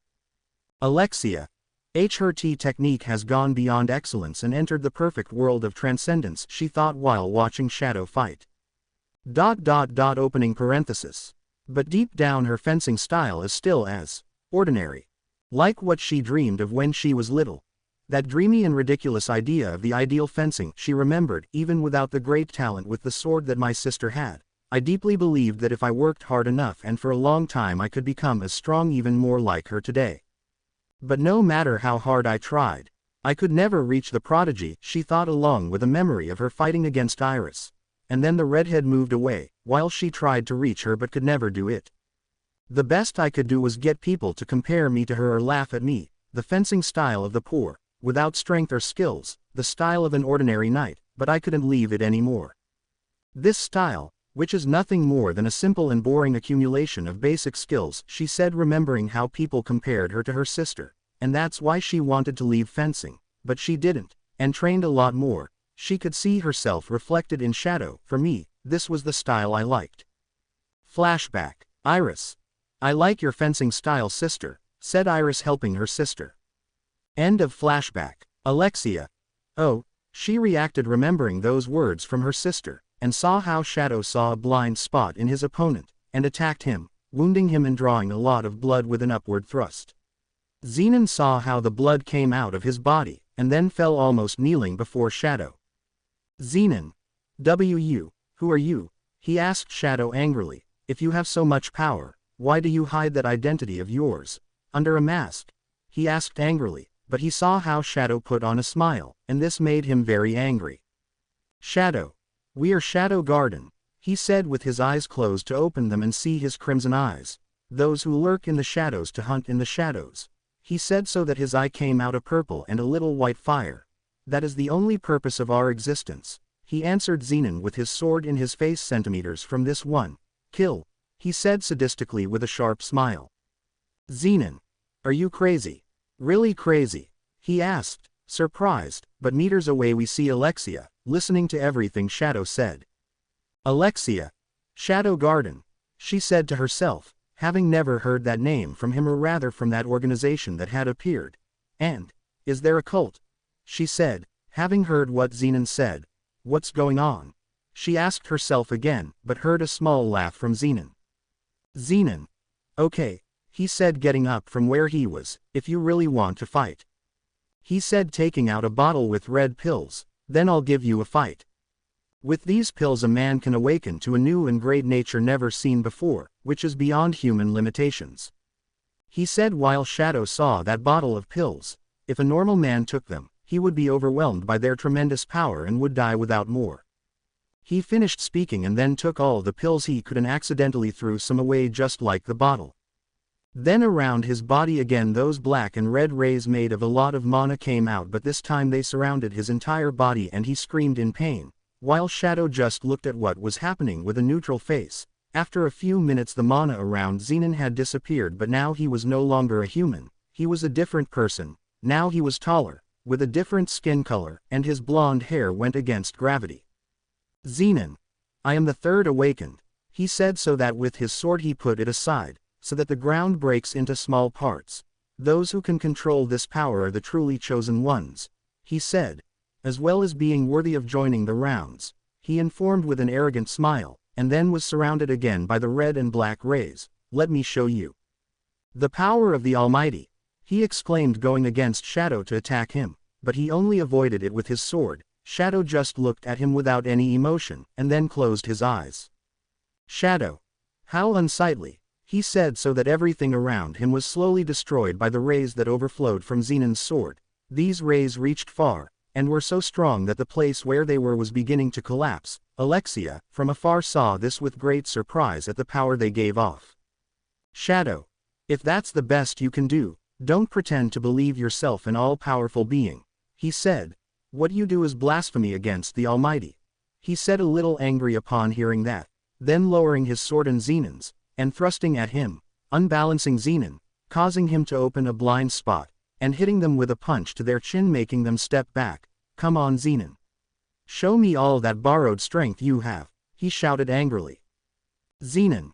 Damn, he cursed in pain, only to be hit again, another and another, making him retreat even further. This one tried to attack his opponent, but he just dodged it and kicked him in the chest, making him fall into the water. Shadow. You've got me fed up. I'll give it to you.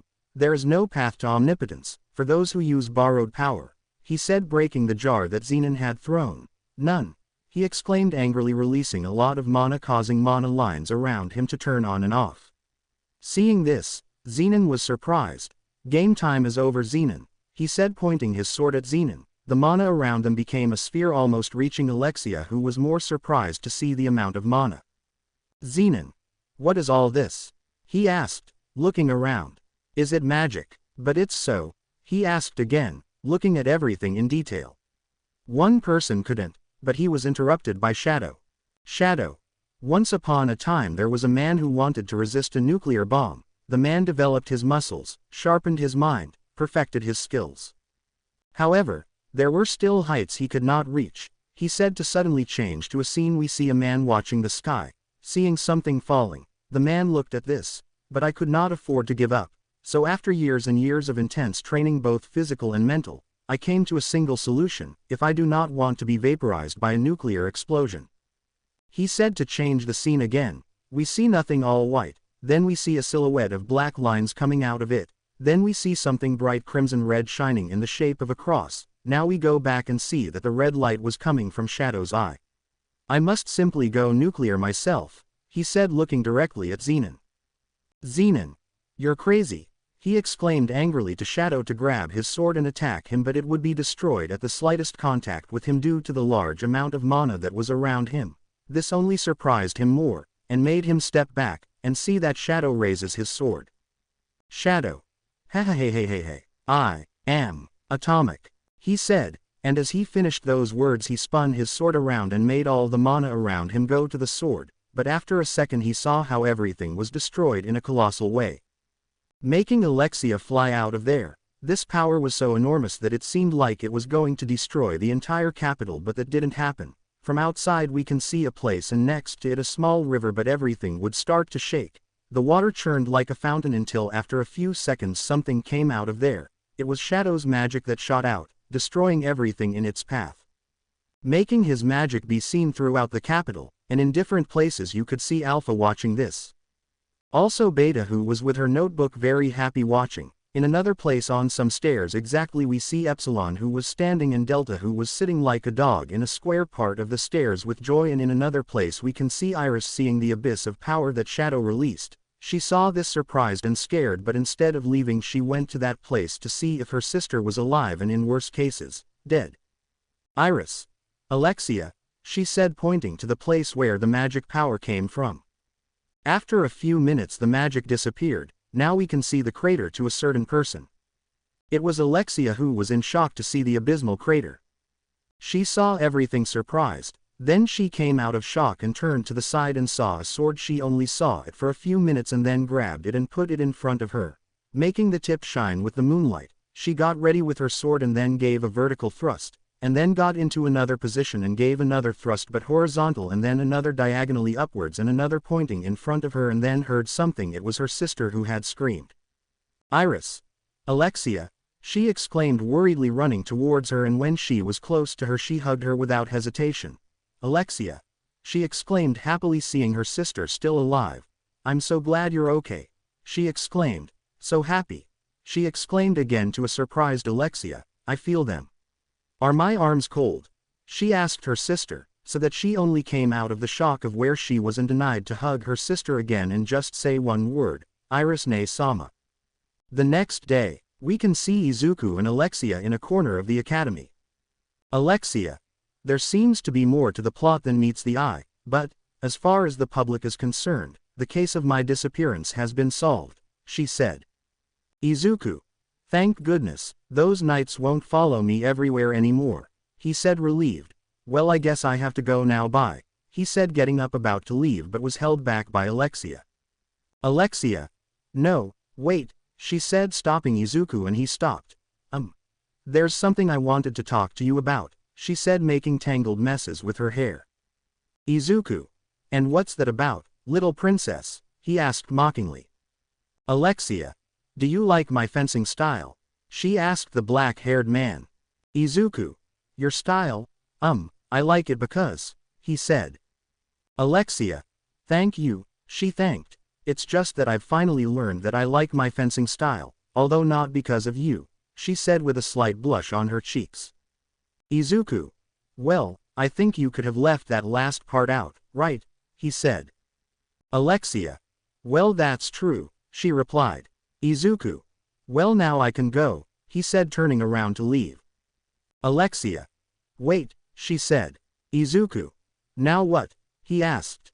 Alexia, "It's just that, do you remember that day I told you we should pretend to be a couple?" Izuku, he put a finger on his chin. "Of course," he smiled mockingly. Flashback. Izuku, "Give me 2 ice creams, 1 vanilla and 1 mint," he said. Ice cream man, "It would be 100 zeni for both of us." Izuku, "Tome, ice cream man, this is just for 1, he said, counting the money given by the black-haired man. Izuku, "She'll pay for hers," he pointed it at the princess, who was surprised. "What? I told you I'd treat you to ice cream, not that I'd pay for yours," he spoke mockingly. And Alexia reluctantly gave the remaining zeni to the ice cream man, who only thanked her. They both went to a seat eating their own ice cream. Izuku, "So you want me to pretend to be your boyfriend?" She nodded. "I still don't know why you thought I would accept such a proposal, princess. You know something, think before you act, I recommend it. I mean, you and I in a relationship, let's go, princess, we both seem like rivals." Izuku just walked away, leaving Alexia alone, who was in shock. End of the flashback. Alexia, "Yes, that day. I will never forget it," she said, embarrassed. "But anyway, what I was saying. Due to the incident of Zenan, who kindly got himself killed by someone," she looked down while playing with her fingers, embarrassed. "I wanted to know if you were interested in us having a relationship." Izuku, "Negative, little princess," rejected Alexia's confession, who was surprised. "If you want, we can be friends. But be more than that, no." He moved away from the princess. Alexia, she just stayed silent, approaching the black-haired man while finishing her sword. Izuku, "What do you think you're doing?" Elsewhere. Beta. Lord Shadow destroyed the cult facilities where Princess Alexia was being held captive. Zenan Griffey evaporated without a trace. "That is my report," he informed the girls. Delta. "The boss is all-powerful," she said with a happy face, leaning on the table. Epsilon. "It was a beautiful light indeed," he said, remembering the huge explosion Shadow caused the day before. Beta. "The entire royal capital was bathed in the glow of Lord Shadow's magic. It was like looking into a heavenly paradise," he said. Gamma. "I hope you've learned your lesson. Those people just need to know that they're just prey to be hunted," he said. Alpha. "One day, all our enemies will disappear in that light, and on that day, should we continue, he asked Beta. Beta. Yes, Zeta has reported having found the target. She says she will approach and investigate, he reported, seeing a photo of Zeta up a very large tree observing a temple of an ancient civilization. Alpha. I'll be waiting for good news, he said. Beta. And here's an Ada research report. It seems like everything is going smoothly, he said, looking at a photo of Ada holding something on top of a candle. And lastly, we have a pressing problem, he said, looking at the reports. Alpha.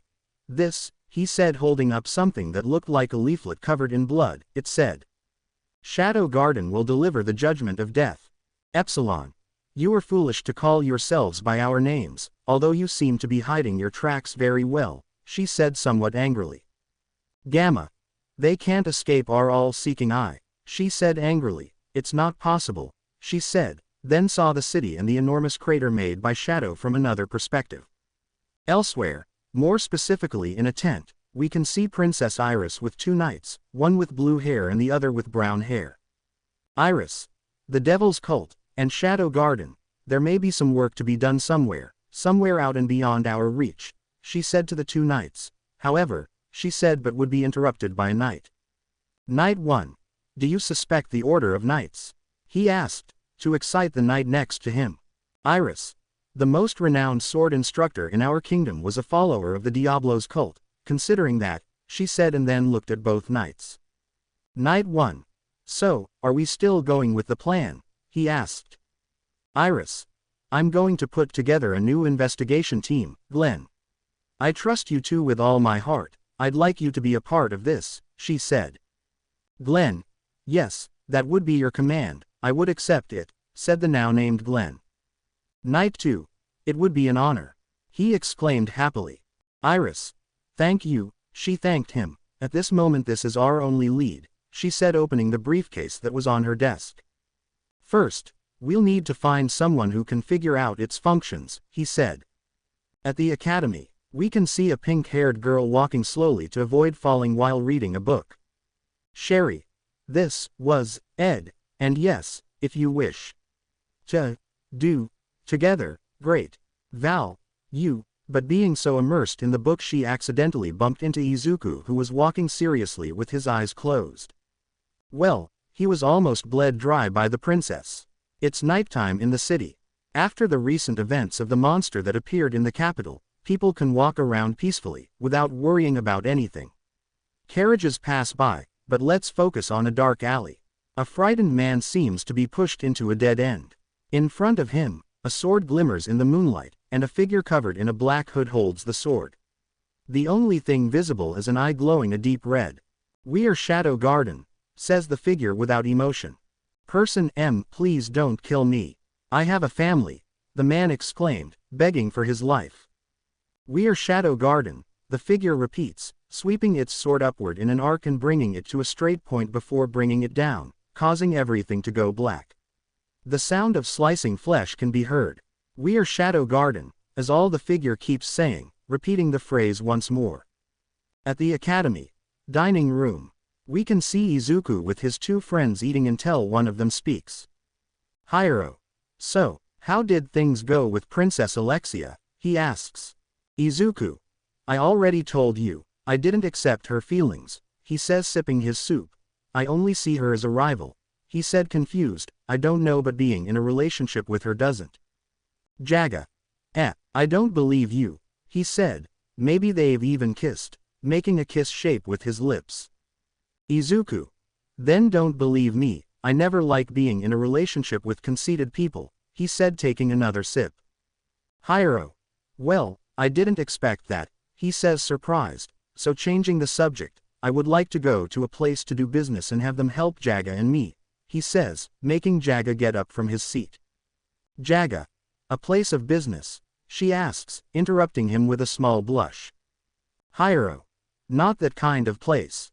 He chides. I'm talking about Mitsugoshi, the one everyone's talking about. He explains. It sells all kinds of things no one's ever seen before. They even have this thing called chocolate, which is extremely delicious.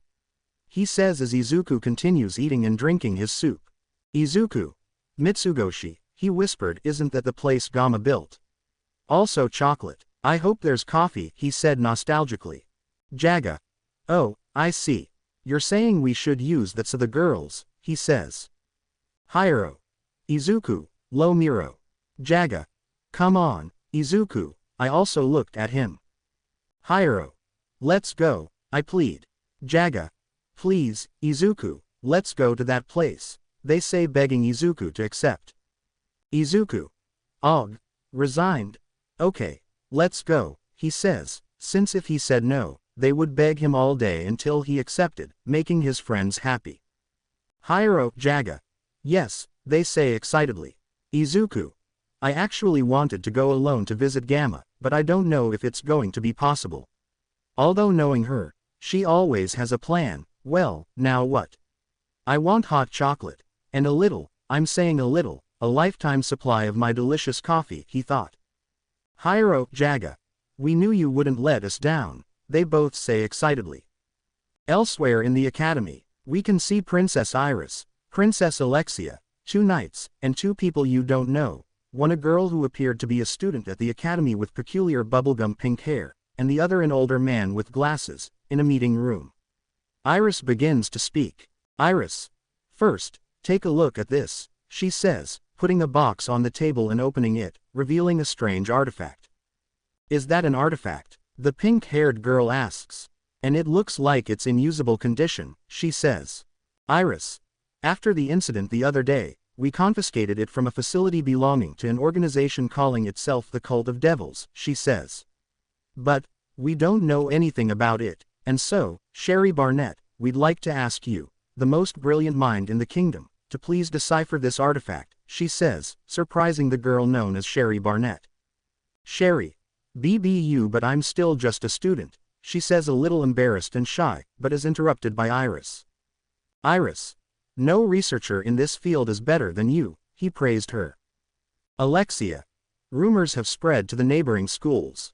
I heard about you at the Dark Knight Academy, she spoke. It's a good opportunity, says the senior citizen. You should take it, Sherry, he adds. Sherry.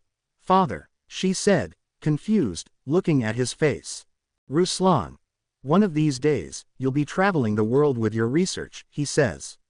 Speaking as the deputy director of the Midgar Academy of Sciences, I think it's a good idea, he says encouragingly. Sherry. But, she tries to say, but is interrupted. Ruslan. Have faith in yourself, he says, placing his hand on Sherry's head. If anyone can do this, it's you, he adds, causing her to squirm. Sherry. Okay, I'll do it, she says excitedly and happily. Iris. I doubt it's necessary, but just in case, I'll assign the Crimson Order to keep an eye on them, she says. Sherry. Crimson Order? She says confused. Ruslan. That's the new Knight Order you established recently, isn't it, Iris-sama? He asked. Iris. They are a small order so far, but they are knights I can safely trust, she answers. Glenn. You can count on us, he says, causing the other blue-haired gentleman to nod. Alexia. Iris-sama, she says, making Iris turn her head. I want to help too, she said, surprising her sister. Iris. Alexia. But, she tries to say, but is interrupted by her sister. Alexia. I have to know, what do they want? Who are they really? She says, staring at her sister. Iris. Oh, she sighs. Okay, she says, surprising Alexia. But, promise me you'll stay out of danger, she adds. Alexia. Thank you very much, Iris-sama, she says gratefully, while Sherry observes how happy both sisters look. Time skip.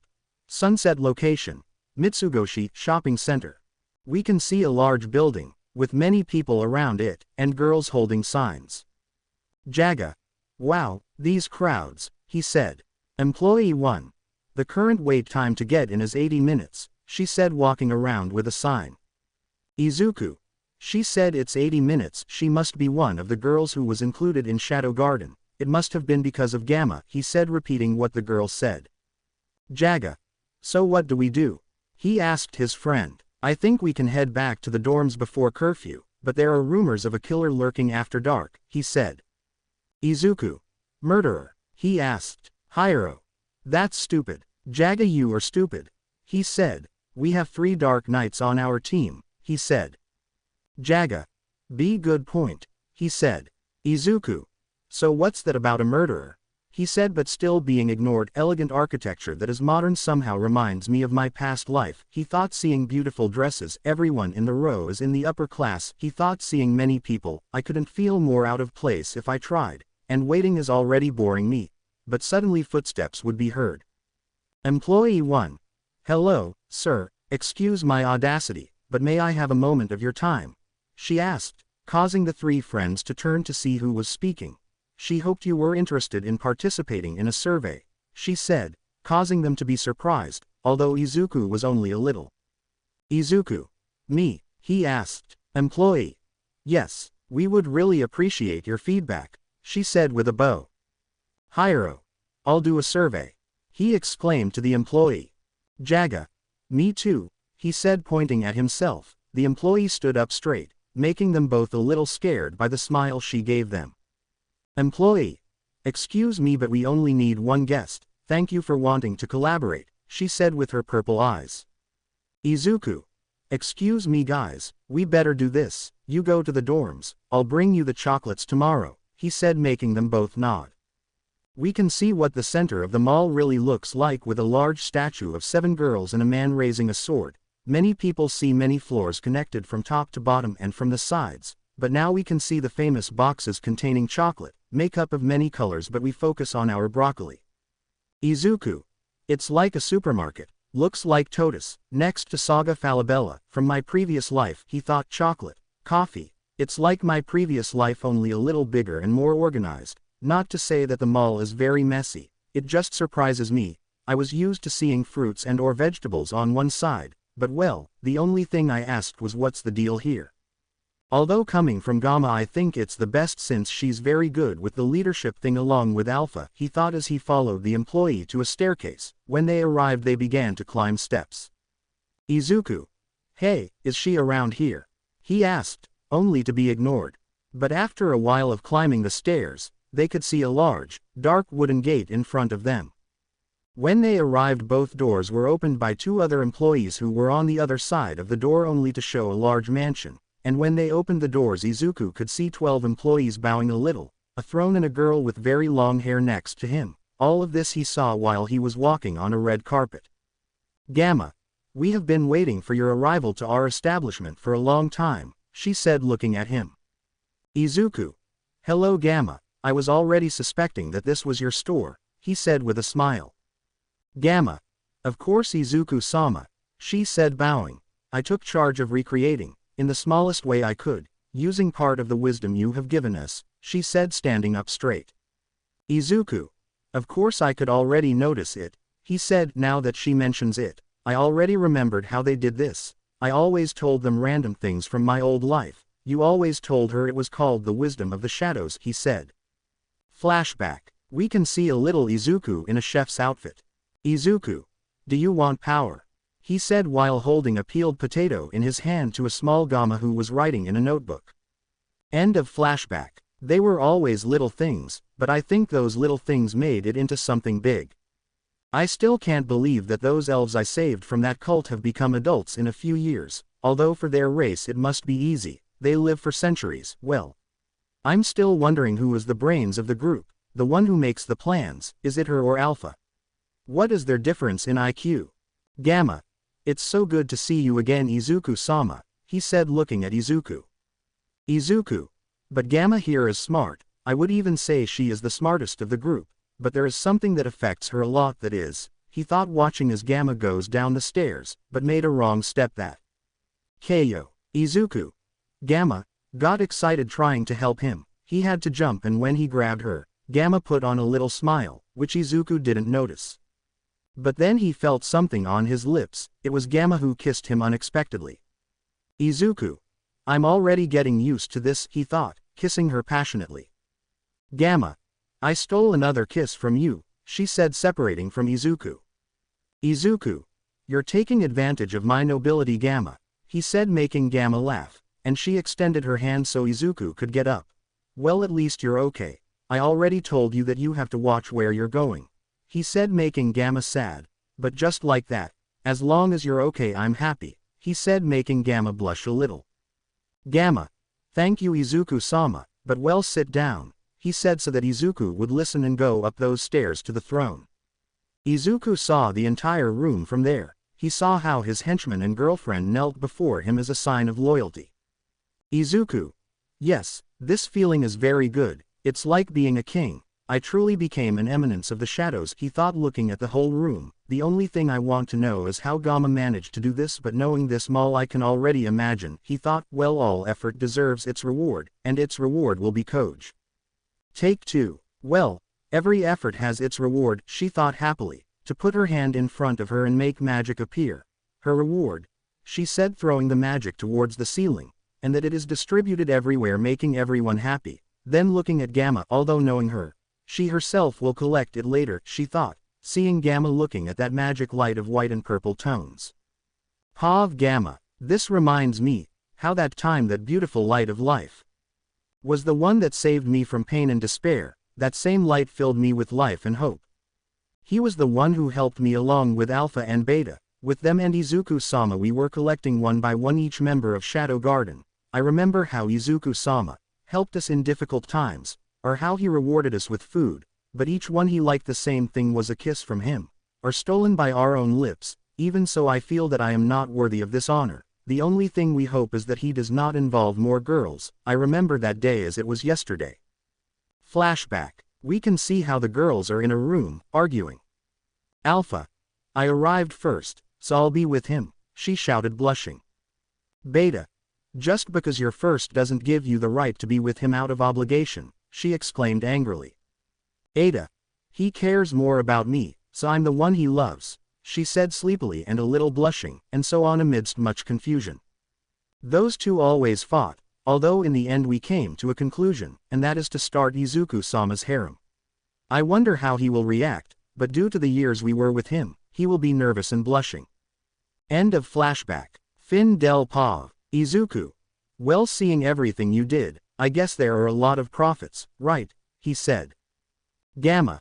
Of course, Izuku-sama, he said happily. Until now we have saved like 1 billion zeni at our disposal, he said, making 2 elves bring a wheelbarrow with many gold coins. Izuku. That's a lot of money, he said, surprised. Come Gamma, he said, making her go to him. Gamma. What's up, Izuku-sam, she said, but would be interrupted by a kiss on the lips from the same. Izuku. Gamma, I already told you and the girls that I don't like formalities very much, he said, kissing her again. Gamma. But Izuku-sama, you are our master to us, she said, making Izuku blush a little, but also making him sigh. But well, thanks for the reward, that's why I'll give you a guaranteed price of 100% discount, she said, making Izuku happy, to the point of standing up and giving her another unexpected kiss, for her. Izuku. That's why I love you, Gamma, he said with that characteristic smile of his. Gamma. And that's why we love him, Izuku-sama, she said, blushing. Izuku. Well, getting off the subject of who she is, they didn't tell me anything about her, he said, seeing a girl standing in front of the door. Gamma. Well, she is a new member, even Alpha-san recognized her intellect. Her name is Nu, he said, introducing her. Nu. I hope to be of some use to you, Izuku-sama, he said, bowing. Izuku. Don't worry about being nervous, you're welcome to the group, he said, smiling at her. Nu. Thank you, Mr. Izuku, he said happily. Izuku. Well, I have little time left to go, could you give me 3 packs of chocolate, he asked. Gamma. Of course, he said happily. When he finished meeting with the girls, Izuku kissed Gamma one last time, saying goodbye. As he left, they gave him the 3 packets of chocolate, and he headed out toward his apartment. But along the way, he stopped next to an alley. Izuku's pav. Princess, I really don't care if you commit homicide, if that's what you want it to be, it's clear, but if you're going to say that you're Shadow Garden, that's a different story. I'm sorry, but I'm not going to let that go unpunished. That is, if you knew that I was the leader, but since you don't know, then I can't punish you, but what can you do? Fin del Pav. We can see Alexia fighting against someone mysterious, her sword strikes were perfect, although it seems that Alexia was on the defensive. Alexia. Enough. Just give up already, she said, a little tired and angry, to a person covered in a black robe. Extra H, we are Shadow Garden, he said, getting up, tired of the fight. Alexia. That's all you say. You keep saying that over and over and over again. I'm getting fed up, she said, irritated by the extra's remark. Is this really what the so-called Shadow wants? She wondered. But someone was watching them from above. It was Shadow who was observing the fight, to see if he could intervene. He watched them with his crimson-red eyes. Shadow. He said, blinking, changing the color of his crimson eyes to light brown. This was because he saw how the fight was developing. Returning to Alexia, we can hear many sword blows, until a sword is seen flying and then falling. This meant that Alexia won. When this ended, Alexia took a pose just in case, with her sword. Alexia. It's time to end this, she said, but suddenly she heard some footsteps that made her turn around only to see two more hooded men. Oh, I see your friends have already arrived, she said, looking at them, and they put their swords pointing at her. To then launch an attack, making it become a 2vs1. When Alexia thought she had it somewhat under control, a light appeared behind her. Alexia realized this too late and was almost stabbed in the heart, only to be scraped by the arm. Alexia. Would you do this to a delicate princess? She said irritably. Because this isn't very nice, she said as she began to attack with the hilt of her sword, knocking him out. But she fell only to be surrounded by two people. Extra H2. We are Shadow Garden, he said to attack her. You can see a lot of blood coming out of the body of the person who was going to attack Alexia. This was Shadow's work. When he saw how she was almost killed in front of his eyes, he was not going to allow it. Alexia looked up to see who had saved her from such a bad end, only to be surprised by who he really is. Alexia. You are surprised to see how Shadow had saved her by killing one of her allies. Why aren't the killers your allies? She asked. Shadow. Those people are disgusting. They are not from my group, he explained very seriously. They are going to suffer, for almost having stained the name of my precious organization, he said angrily. So much that they boast the name of Shadow Garden. They will pay for that crime with their lives, he said, raising his sword to kill them. But when they saw this, they decided to escape in a way, and that was through the roof. Shadow, seeing this, was about to follow him, but his steps were interrupted by Alexia, who stopped walking without turning around. Alexia. Wait, she said. Tell me what it is you want. What are you using all this power for? What are you fighting against? She asked, but she knelt down from exhaustion. Shadow. I recommend that you don't get involved in this, princess. One day you'll know who I am. I hope that on that day it's me who says it, not you who discovers it. Of course, if I have enough confidence in you, he said, leaving to chase those two mysterious people. These were on a roof looking where to go. Worse, one of those was pierced by long and thin blades made of slime looked with black tones. Now there was only one left. Shadow was going to attack him but was interrupted by New. Brilliant Shadow-sama, he said on the other roof. But, please let me take care of this. I'll get some information about them, he said. Shadow. I know you won't ruin it in the end. You were praised by Alpha. Say hi to Gamma for me, he said to turn around and walk away from the place. Hi, he said, bowing. Extra H2. Damn you, he said, going towards New to attack her. You're dead, he exclaimed, but it was only in vain since he was killed by her. I'm not as compassionate as Shadow-sama, she said, only to see the person with a smile, and this one with a smile of terror reflected on his face. Elsewhere, we can see how three people were. One seemed to be reporting something to another person. This one had crimson armor, but his helmet had 6 holes that each one shone. Person H1. Ha ha ha, it seems that the murderer has killed himself, he said. Now what do we do, Mr. Democratic Gentleman, he asked. Crimson Knight. Nothing, he replied. We have obtained the location of the item in question. Recovering it is our top priority, he said. Elsewhere. Royal House. We can see two people talking about something. These were Alexia and Iris. The first one was very damaged. Let's get into their conversation. Iris. Anyway, I'm glad you're okay, she said, worried about her sister's condition. And you're saying that the killer isn't Shadow Garden, but from a different organization that falsely assumed its name, she asked. Alexia. That's what Shadow told me, those people are disgusting, they're not part of my group, she said just to shock Iris. Time skip. Tomorrow, we can see Izuku and his friends on the train, crowded with the other students. Jaga. Izuku, did you bring the shish tea, I mean yesterday's chocolate, I asked. Izuku. Yes, I brought it, he said. They were excited to hear this. Now they can give chocolates to the girls, except Izuku who only told them to do a lot of stupid things to us. The boys upon arriving at school shared the box of chocolates, each one going for a girl except Izuku, who just went to the library to study and then go to Alexia's office. Meanwhile Hiro, in the hallway, was going to give chocolates to a girl, but she told him that she had a girlfriend, and then her boyfriend appeared behind him and hit him. Jaga. It was almost a similar case, but this one was in the library, telling a girl who accused him of bullying, but he blamed Izuku, making him angry, and hitting him. Izuku.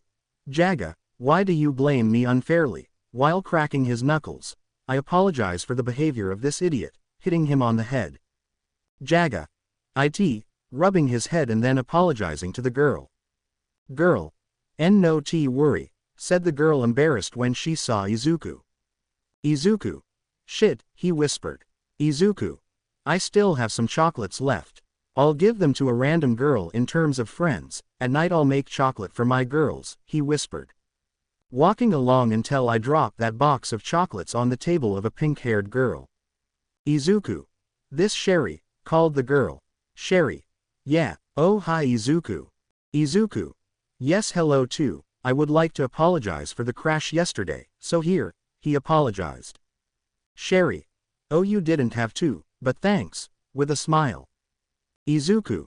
Don't worry, well, I'm going somewhere, I have to take care of my friends, and he left as quickly as he said those words. Sherry, who was in her laboratory, saw the box of chocolates given by the black-haired man. I want to give you this to apologize. That phrase echoed in his head once again. Sherry opened the box and grabbed one of the many chocolates, bringing it to her mouth, biting into it and savoring it. Sherry. It's delicious, whisper. As he remembered his father's words. It must have been a gift for you. That's what we call love at first sight. He remembered the words his father had said to him. He's probably waiting for an answer. Sherry. Maybe, but if that's the case, I think I was the one who fell in love at first sight and not him. He only sees me as a friend. She grabbed another chocolate and ate it. Sweet. We can see our dark-haired man walking among the students while looking at a brochure. Izuku. Is that you, new? He asked. New? Yes, she answered, surprised. Izuku. Do you go to this school? New? I didn't just borrow it, he replied to such a question. Izuku. It makes sense, that way you'll go unnoticed, right? To which New nodded. Come here, I have some chocolate, he ordered. There's a bench over there, let's sit there and tell me everything that happens. New. Yes, New. About the man we arrested last night. As expected, a massive brainwashing destroyed his mind. Izuku. He said. New. It's a trait shared by the vanguard of Diablo's cult, the third child. Unfortunately, no matter what I tried, I was unable to get any information out of him. Izuku.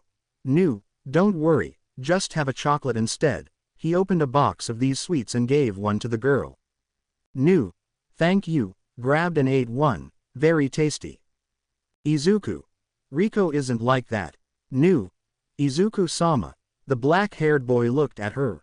Why does he sometimes look so carefree? It's a question that sometimes comes to my head. Izuku. Carefree. I've been told that before, but the reason I'm mostly like this, I think it's because I trust my girls in numbers. And there you are included, you're new. I give power and confidence, that's what a good leader does. Also, I want to take advantage of my adolescence and enjoy it to the fullest, because I know that when I grow up not everything will be the same. New. Oh. Surprised but quickly recovered. Well, continuing with the information, her suit was obtained from the black market. Hiro. I made sure you signed up. Thank me. You should thank me a lot. Jaga. We wanted to participate too, but we're not available with these injuries. Izuku. Yoni wanted to participate. Hiro. But weren't you going to fight Princess Alexia? Izuku.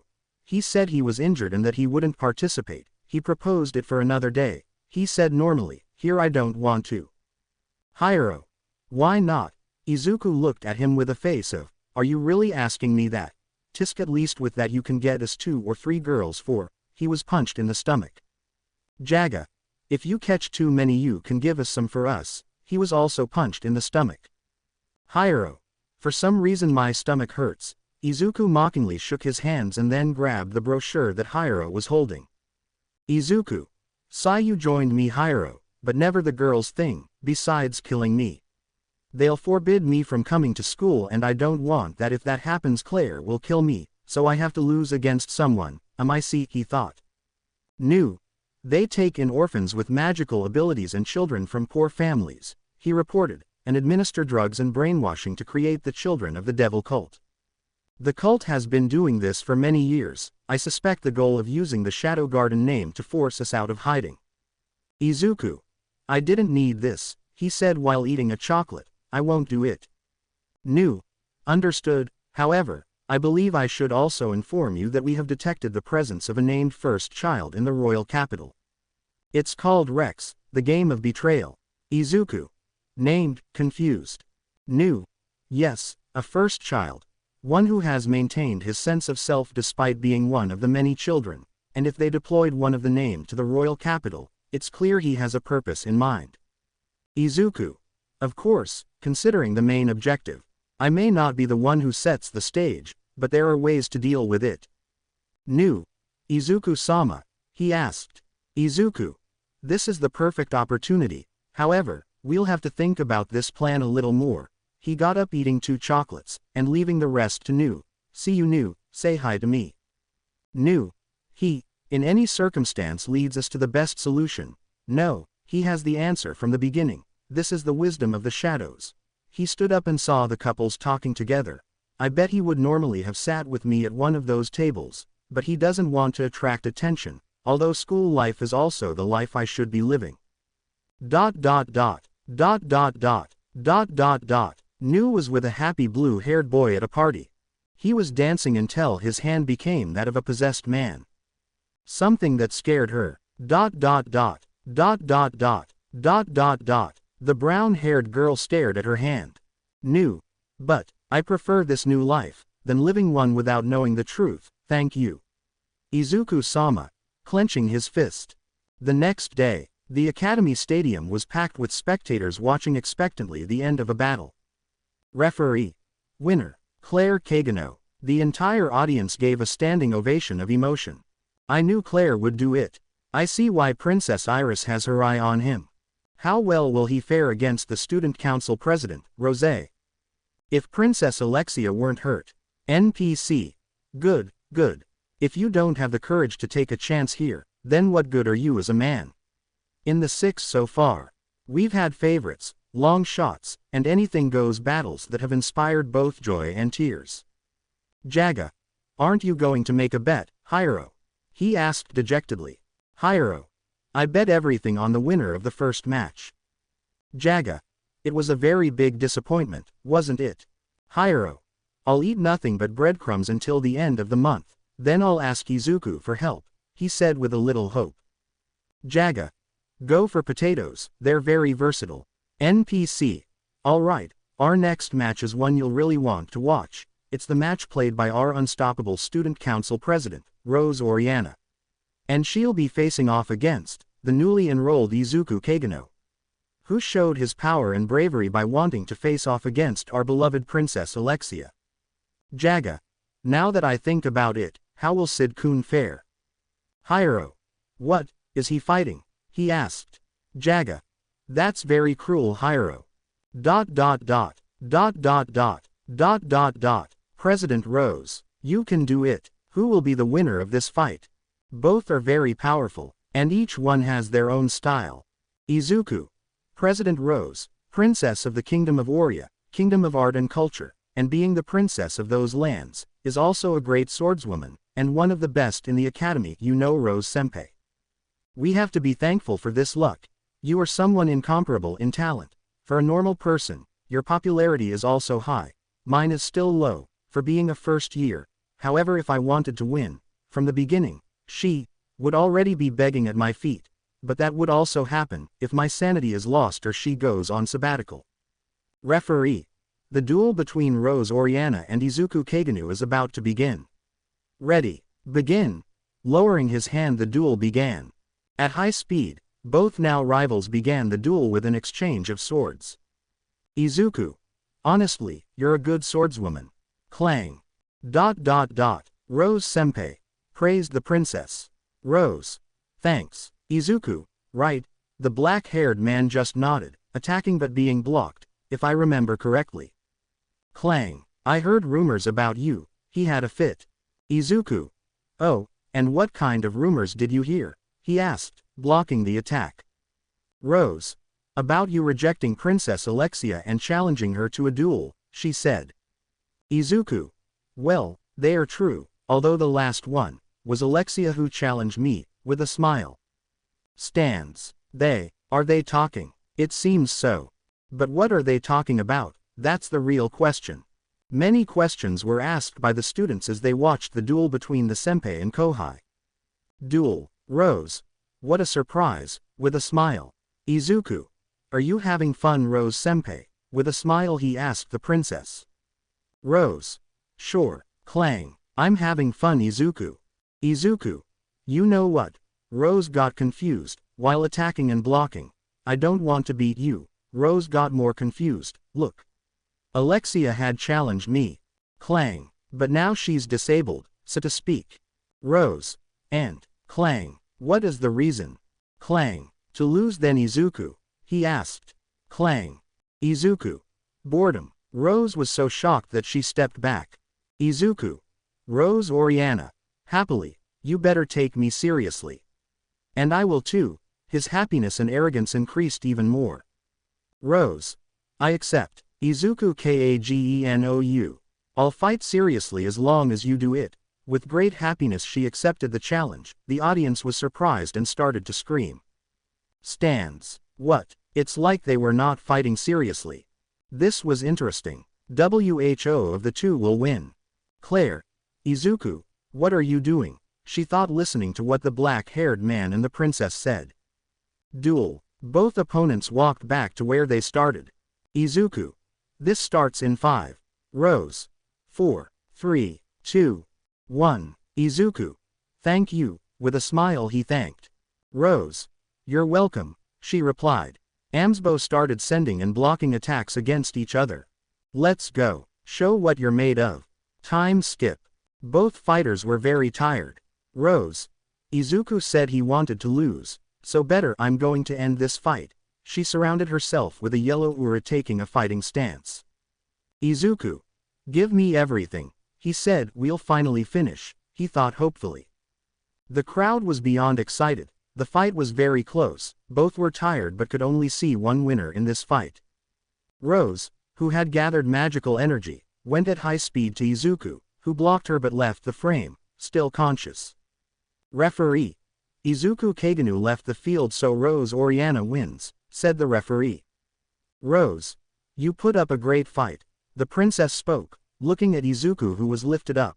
I won the fight but I was defeated in the battle of our spirits, but in the end that's what you wanted, right? With a smile. Izuku watched her from afar with a thumbs up, starting to move his mouth saying thank you. Rose. You're welcome. The duel between the president and that Kohai was fun and very exciting. Of course it was. Kagenu-san looked very beautiful. Yes, his clothes stuck to him when he started sweating. Jaga and Hiro were depressed seeing their wallets empty without a single measly bill. Izuku, who was behind them, was carrying a bag of Valis, but he had bet on his sister and 3 people and had won, although he kept the remaining money. So I forgot to tell you, my hands were bandaged. Hiro. The black horse. Jaga. You cannot raise your sword against your fiancé. Izuku. Getting excited. The duel was really fun. Sherry. Izuku-san. Excuse me. Izuku turned to see her. This one isn't too badly hurt, right? Izuku. Oh, Sherry. Izuku. Stretching. The duel was really fun. Sherry. Izuku-san. Excuse me. Izuku turned to look at her. You're not too badly hurt, right? She asked worriedly. Izuku. Oh, Sherry, he said, recognizing the pink-haired boy. Dot dot dot, dot dot dot, dot dot dot, cafeteria, Sherry. I saw your match, Izuku, the scientist spoke. Izuku. Really? Thank you very much, he thanked with a smile. Sherry. I'm not one to watch sword fights, but the way you stood up to President Rose and stood there with a smile, while the audience was screaming your name and President Rose's name the moment you started fighting in earnest. It was so amazing. With a big smile. Izuku. Do you think so? He asked, to which Sherry just nodded yes. I think it was because of the adrenaline that I didn't hear the screams of the public. But when I fell off the painting I did hear their screams of excitement, and I think I also heard my last name, she said with a wide smile while drinking her cup of tea. Sherry. So, she stood up suddenly. This is for you. With a bow she showed a cloth bag tied with a yellow ribbon. Izuku. What is it? Looking at the bag. Sherry. I baked cookies. To thank you. Izuku. Thank me, why? Could it be for those chocolates? He wondered. Then thank you, Sherry, he thanked. Sherry. So, if it's okay with you, I'd like to start off as friends, she said. Izuku. Friends? Weren't we already? Sherry, get up quickly, I feel like petting your head like Delta, mentally resisting. But okay then, Sherry gave a squeal of joy. Sherry. Turning to look at the window, I did it, father, now we're friends. She happily spoke to an older man who was reading the newspaper. Izuku. Sherry's father is the vice principal of the Lutheran Barnett Academy of Sciences, he thought in surprise. Izuku. He is a master swordsman, expert in martial arts and scholar, being once champion of the Bushin Festival. Most likely you relate me to him thanks to Sherry. A maid brought coffee to Izuku, who was happy when it was brought. Sherry. Are you sure it doesn't hurt, Izuku? She asked worriedly. Izuku. Don't worry, I only hurt my arm, but it's already healed, I just don't have to make sudden movements for a few hours, he said. Lutheran. Izuku-san. I hope you take care of yourself, he said. Izuku. Yes. I will. He said, when I get home I will rest, I won't, he thought as he started to drink his coffee. Lutheran. This girl is very focused on her research. In fact, right now she's engrossed in a research project about an artifact from the Knight's Order. Sherry was embarrassed. That's probably why she doesn't have any friends. Sherry. Father. She cried, embarrassed. Lutheran just started laughing, something that annoyed Sherry, who pouted angrily, to which her father started stroking her head. Lutheran. She seems more carefree now, but she's been through a lot. If it's not a big deal, be nice to her. Izuku. Hee. Don't worry. I'll take care of her, with a warm smile, because even if I say no, my subconscious won't be at peace. Sherry looked at him with a smile, to which Izuku returned the gesture with another smile. Jaga. The favorite to win. Hyoro. He lost the match because of a horoscope. What the hell? We focused on a room guarded by 2 guards. Inside this room was Sherry. Sherry. What's wrong with me? Seeing a chocolate bar. Izuku said he'd be at school for a bit longer. Maybe I could go visit him later. Bringing the chocolate bar closer to her mouth. That wouldn't be weird, right? We're friends, she said, remembering how the princess would approach her and they would always fight, before taking a bite of the chocolate bar. Fine. Alexia was sitting with 3 plates of desserts, while she had a cup of coffee. Alexia. Delicious. Black is the only way to drink coffee, although it's a little scary because of the sugar I put in it. I still don't know why she likes coffee without sugar. She always says heresy when she sees me drinking my coffee. She was going to eat a sweet but was stopped by knocks on her door. He went to the door to see who it was. Alexia. Who is it? A peculiar pink hair appeared in front of her. Sherry. Sherry Barnett, a second-year student at the Academy of Sciences, introduced herself to the silver-haired. Alexia. Can I help you with something? She asked. Sherry. Sorry to come suddenly, with a bow she apologized. Alexia. Fine. Alexia looked at the gentleman who just looked away. Would you like to come in? She asked, to which the pink-haired girl accepted. Please, have some coffee. It's been in fashion these days. If it's too bitter for you, I have sugar and milk. On one of their tables was a picture of her and Izuku fighting, then another picture where they looked angrily at the photographer. Sherry. Oh, thank you very much. She grabbed some sugar cubes and poured it into her coffee, then she added elch to it. Alexia just looked at her surprised. The student stirred her coffee and drank it. It's so rich and sweet. She drank it again. Alexia. Is that the trend or what? She asked. Sherry. Yes. She asked, having heard a few words. Alexia. No, nothing. She diverted the question. I think I can guess why you came here, Sherry. It's about your artifact analysis, right? She asked and deduced. Sherry denied it, while drinking her coffee. So it's about the student council calendars? She asked again. Sherry. We don't have the calendar on the same day as yours, she replied. Alexia. I see, so what brought you here? She asked. Sherry lowered her coffee to the table. Sherry. Well, actually there's something I wanted to ask you, Alexia-san. The aforementioned paid attention, is that I heard. I was wondering if you're romantically involved with someone. She spoke to the princess. Alexia. What? She said confused. Sherry. I mean, I heard you were in a relationship with Izuku Kahano and that you were just fighting to hide those feelings from the academy, she said. And I was wondering if those rumors were really true, said a dejected little guy. Alexia. Oh, you're talking about those rumors. They're not true, Sherry's joy returned. In fact, I don't even know why those stupid rumors started. I wish they were true, she thought sadly. Also the fact that we always fight is because here I bother each other, but I don't want to bore you. Sherry. Really? Alexia was surprised. That's a huge relief. With a big smile. In fact, the other day I had become friends with Izuku. She spoke while keeping her smile. Alexia. Seriously, staggering. Sherry. Of course. That's why I was so curious about you too. Alexia's hand was shaking, almost breaking the handle of the cup. I couldn't concentrate on my research and I didn't know what to do, but I feel much better now. It's great to hear that you're not a couple, she said. Alexia. That's good, with a forced smile. I'm glad, slowly lowering the cup. Sherry. Yes.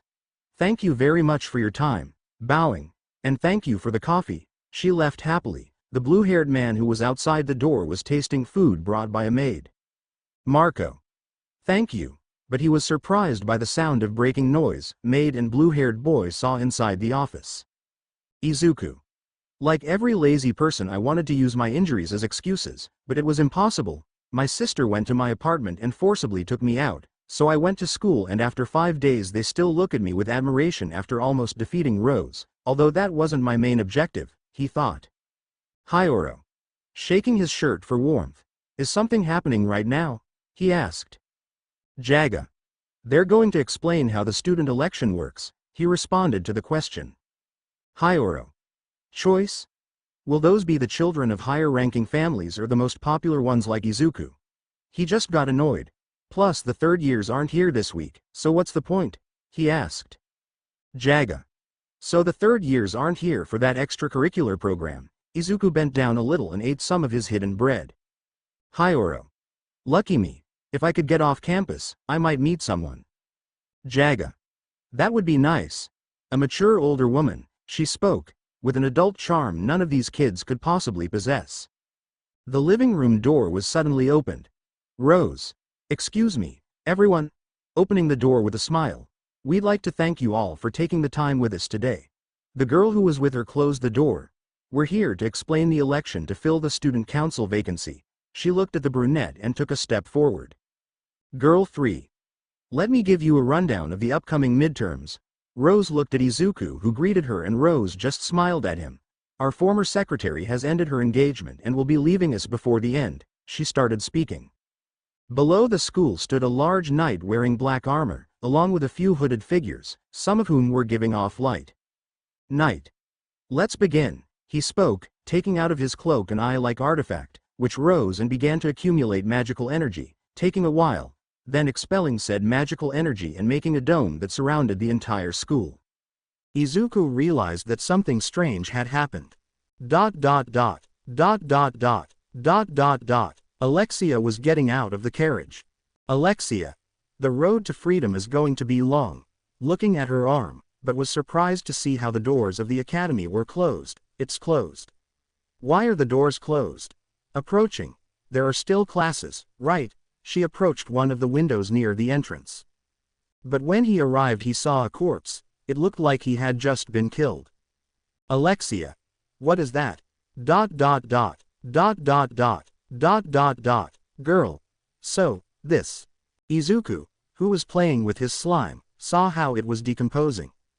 Izuku. What the heck? He wondered. Girl. With everything in mind, we of the student council, we are always working. Izuku tried to make a boat with his slime, but it didn't work. Izuku.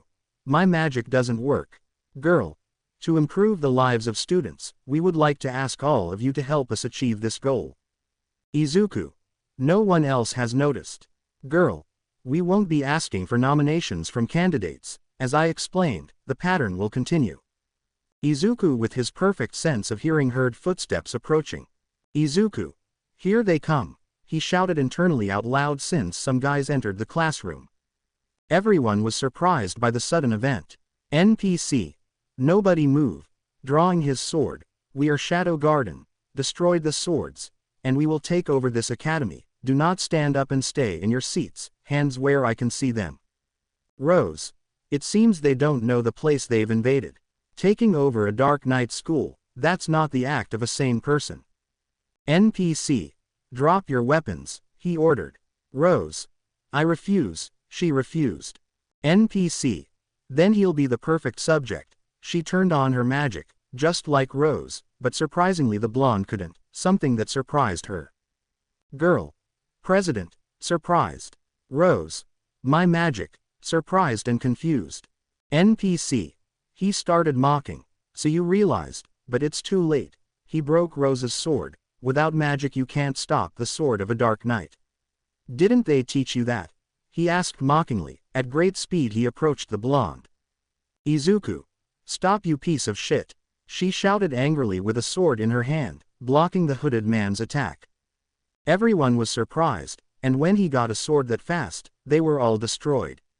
But that doesn't matter, right? Let's recap. The Dark Knight Academy of Midgar was surrounded by a dome that nullifies magic, but not everyone's magic is nullified, and thanks to that the entire academy was conquered, so to speak, by members who claim to be Shadow Garden. The only one who noticed that temporary magic cancellation was Izuku, but it was too late, because a group of hooded men entered the classroom while a student was talking about the elections. Rose, who wanted to fight to protect the students, couldn't because of the magic being cancelled, but the hooded man who attacked her could use it, but just before being attacked Izuku came to the rescue. Izuku. Stop, you piece of shit. She shouted angrily, holding a sword in her hand, blocking the hooded man's attack. Everyone was surprised, and when he got a sword that fast, they were all destroyed, but that doesn't matter, right? 5 minutes before, Izuku. So these are the ones pretending to be us. Tisk. Now that I think about it, this seems like one of those terrorist attacks that my former classmates dreamed of. Ha ha ha, I don't deny that I also dreamed of that thing, saving everyone. Maybe. No. You were already rejected by that skeleton. I'm not going to do the same thing as in my old world. I'll do it my way, he finished thinking just when he saw that Rose was going to be attacked just in time. He grabbed a sword that he took out from under his desk. He knew that idea wouldn't be useless. Stop, you piece of shit. He jumped from his desk towards where Rose and the hooded man were. Stopping the hooded man's sword. Hav Rose. I heard that voice before. The voice that made me take everything out of myself in a fight, the ones I never took seriously.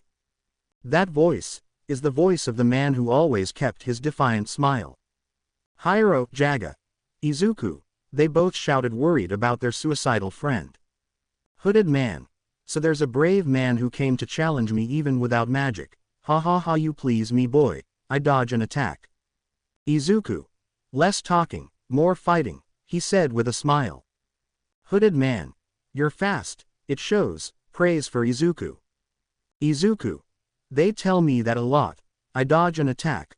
I see that you are too, but, do they really have to put up a dome to beat a Knight Academy? With a smile. Hooded man. What are you talking about? He said, annoyed. Izuku. I thought that cheap copy of Shadow Garden didn't need a magic artifact to beat an academy. His smile grew. Cheap copy? Rose thought in surprise. How did he realize this? Or rather, what arguments did he use to build up this hypothesis? Hooded man. Shut up. We're not a cheap copy, we're the real Shadow Garden, he shouted. Izuku. And they still continue with that lie. I've seen firsthand what Shadow Garden is like and they don't look anything alike, especially when compared to the power of that being. What was his name? Like that. Shadow. His ego and smile grew just a little more. The whole plan is going perfectly, he thought with a smile. Hooded man. Shut up already. He was surrounded by red aura and charged at high speed towards Rose. Izuku, who was also going at that speed, without time to dodge it, was hit squarely in the back near his heart. Hooded man. Ha ha ha ha. He laughed like crazy. Your ego got you to this, kid, without stopping smiling. This is blood. I looked in front of me and saw Izuku's body on the ground with blood running from his back. Fin del Pav. Rose. Idiot. Why did you get involved? Izuku looked at her and with one last smile, he closed his eyes. The blonde just started to cry. I understand.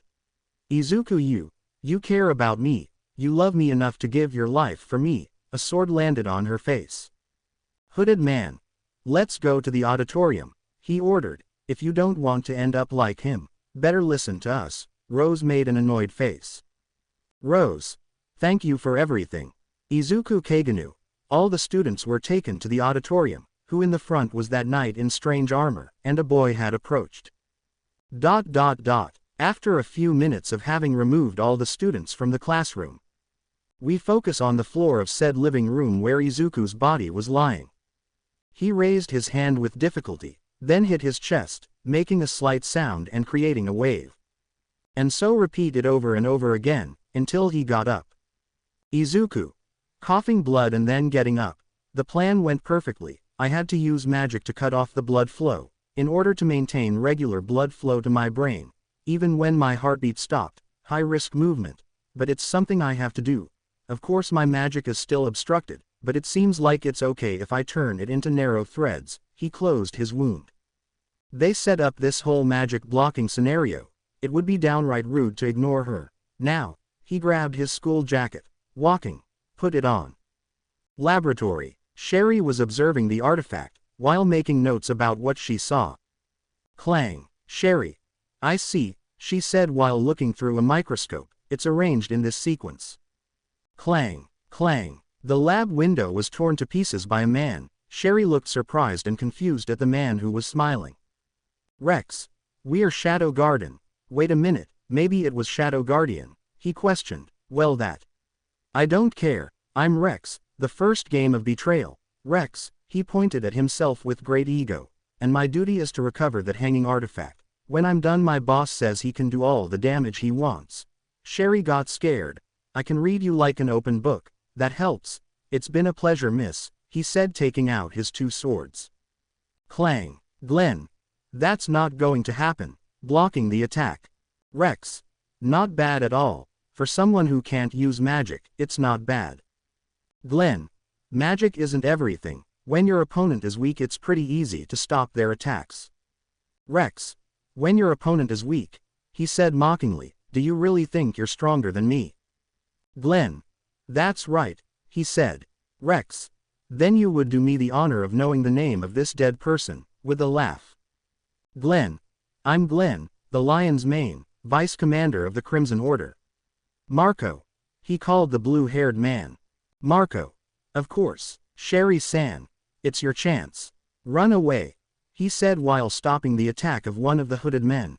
Obeying the order, the pink-haired woman fled the place next to the artifact. Marcos.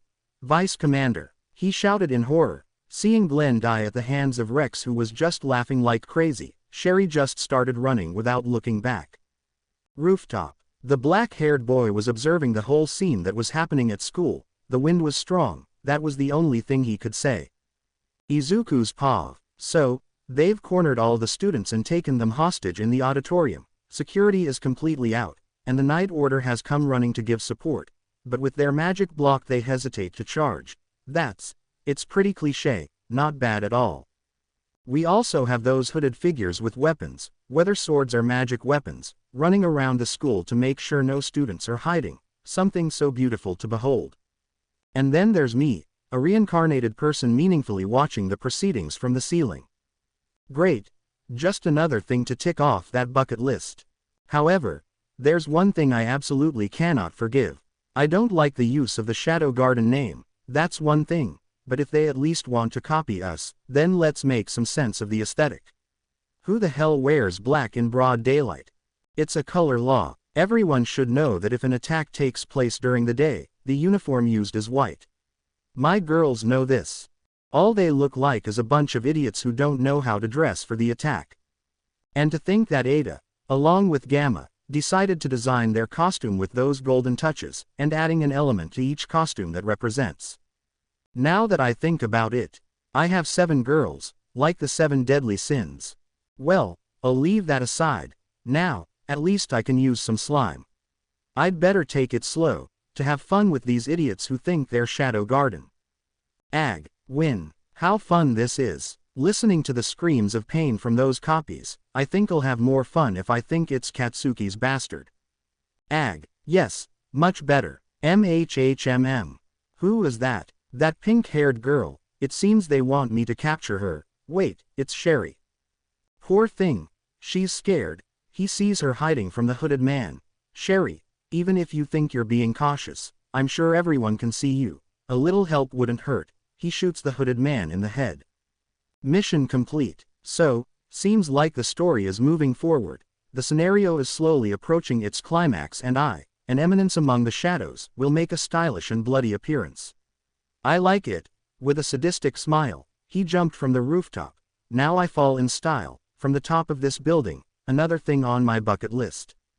Fin del Pav. Sherry was running trying to get to a laboratory, although she didn't realize that she was being chased by some hooded men, but they died at the hands of Izuku, although this caused noise. Victory. Sherry. Oh. Excited. Thank goodness, it was just my imagination. She started walking slowly up the stairs.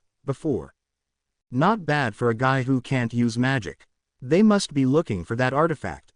That's why they want to get this one. Or maybe they already have it. Well, if I can get to Dad's room, there should be documents with many more details. Behind her was one of the many hooded men, who ready his sword ready to kill her, but was pulled by a slime tentacle. Win. Thank goodness, it was just my imagination. And so, little by little, the hooded figures who saw Sherry, hiding, and tried to attack her died at the hands of Izuku, who only saw Sherry letting out a sigh. At one point, Sherry tried to climb the stairs while crouching, but tripped and fell, but was caught by Izuku, who also grabbed the artifact. Izuku. Are you okay? He asked. Sherry. Izuku, she said, surprised by the appearance of the black-haired man, who sat her on one of the steps. Izuku. I suppose this is yours, right Sherry? He asked, giving her a slight smile. Sherry. Thank you so much, she said, grabbing the artifact. Oh. Izuku, you're hurt, she said, scared and worried. Izuku. Oh, you're talking about this. It's nothing, I'm fine, I just miraculously survived a near-fatal encounter. That's all. But more importantly, here are a few things I have for you. Like, let's not talk out loud to ourselves, and let's stop trying to do things while walking, and maybe, pay attention to where you're walking. You have to take off those noisy sneakers and flip-flops, he said, embarrassing Sherry. Sherry. I'm sorry, she said, embarrassed. Izuku. Yaya, calm down, he caresses her head tenderly. Izuku. I guess Vice Principal Lutheran isn't here, right Sherry? He asked the pink-haired girl. Sherry. Yes, I hope he was able to get out of this mess safe and sound. I think this is where I keep him. Izuku. I think I eliminated more than 5 hooded men along the way. I would have liked to hear their screams of pain, but not everything is possible in this life. Let's recap, my dear readers. In the previous chapter, after Izuku's body was left alone in the living room, he revived, and after that, he climbed onto the roof of one of the buildings and began killing the hooded men, one by one, but he caught a pink-haired girl who was saved on multiple occasions by the black-haired man. Who scolded her and helped her? Now, with everything summarized and clarified for you, let's move on to the current situation. Izuku. I think I eliminated more than 5 hooded men along the way. I would have liked to hear their screams of pain, but not everything is possible in this life. Sherry. I found it. She pulled out a book. Izuku. And, what is this artifact? He asked. Sherry. That artifact is the Eye of Greed. It's the one that blocks our magic. She explained. According to these writings, the Eye of Greed is an artifact that absorbs the magical energy of a dark knight or magic item within its range of effectiveness, and stores it temporarily. As a result, it becomes difficult to shape the magical energy while in its proximity, she explained. Izuku. But those hooded figures could use their magic without any problem. Sherry. She says you can program it to remember the magical energy you don't want it to absorb. It has to have a function like that. I deduced, or it would swallow anyone's magic when using it. Izuku. I see, interesting. So, it absorbs any magic that hasn't been recorded in its programming, he asked. Sherry. I don't really know. I don't think he could absorb traces of magic too small to detect, and of course, powerful spells that exceed the artifact's capacity would be too much for him, but there's no human alive who could use that kind of magic. Izuku. That's true, with a self-centered smile, then with an atomic, this would be over, how boring. Sherry.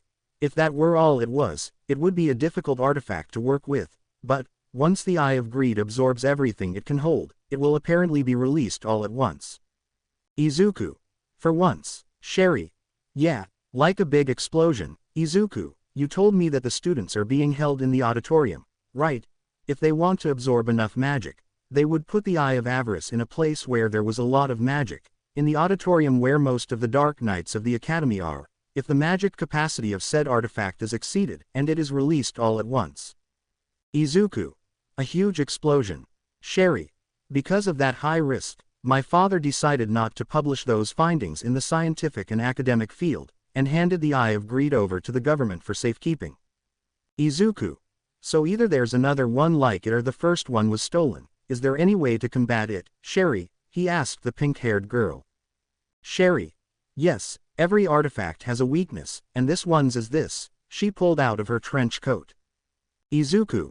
Oh, it's the one you had before. Sherry. This artifact is its control unit. I've been deciphering it since it was entrusted to me, and I've finally figured it out. She touched the center of the artifact. It was originally intended to be used in conjunction with the Eye of Greed. A small magic circle appeared, but quickly faded. Izuku. Long-term storage. You're saying you can prevent it from releasing the energy, he said. Sherry. Exactly. With a smile. Isn't it incredible? He can effortlessly manipulate magical energy. If we can recreate such technology, we would find the perfect substitute for steam power. Izuku. What does that remind me of? And what are you going to do now? He asked. Sherry. When I'm done deciphering this artifact, I'll head to the auditorium through the basement. Izuku. Basement? He asked, surprised. Sherry. All of the Academy's facilities are connected by a series of secret tunnels, to be used as escape routes in case of emergencies. Izuku. Secret tunnels. I like it. Sherry. If I can activate this artifact and get it close to the Eye of Greed, it should stop the eye. Izuku.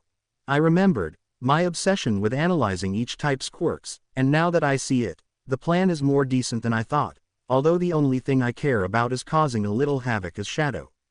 Sherry. But, I left all the tools I'll need to fine-tune the artifact in my studio, she said. Izuku. Then I'll go find them. Sherry. You can't do that. You're hurt. Izuku. Don't worry about my injuries. I already told you, Sherry. I'm fine, with a smile at the end. Sherry. Izuku. Auditorium. Rex. Our takeover of the Academy is almost complete. The knights are buzzing outside, but there's no need to worry about that. C. Crimson. I don't care about any of that. Why didn't you get the artifact back? He asked. Rex. The artifact. I'm sure that girl had it. Well, I have an idea of where to find it. C. Crimson. Rex, do you know how much your antics have interfered with our plans? Staring at him. Rex. Come on. Don't get mad. Stepping back a little. C. Crimson. One more mistake and I'll kill you, he said, clenching his fist. Rex.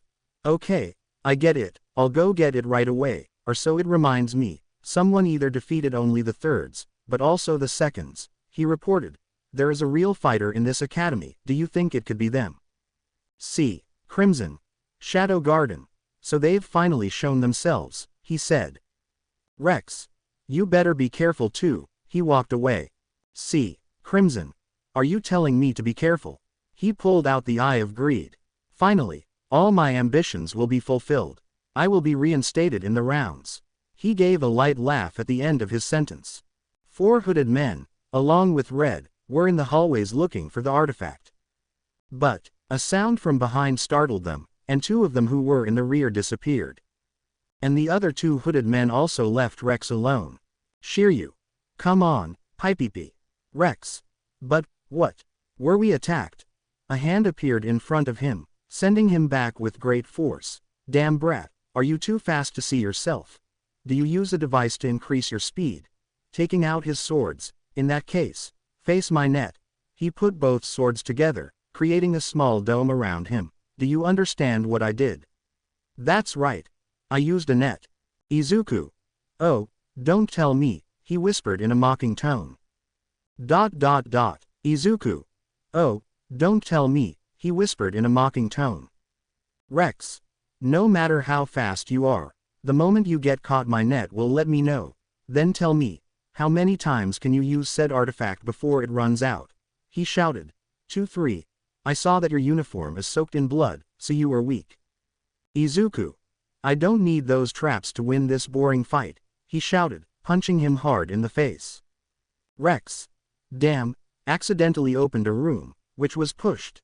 Did you hit me from inside my network? He asked confused. It can't be. That's impossible, bastard. What kind of device do you use? He stood up seeing all the bodies of the hooded men in each of the seats. Izuku. Please, Rex-san, can you take a seat? We're about to start classes and you haven't even sat down yet, he spoke in a serious and threatening tone. Rex. What's going on? What the hell is going on? He said, confused and scared. Izuku. You know, I thought you'd be stronger, but I see I had my hopes up, appeared in front of him. Ag. It was the only cry of pain when he was decapitated by Izuku, who only saw him bored. Knew. Even a prestigious knight was no match. Closing Glenn's eyes. Everything ends quickly when his magical energy is sealed. He turned his gaze, to see a blue-haired man.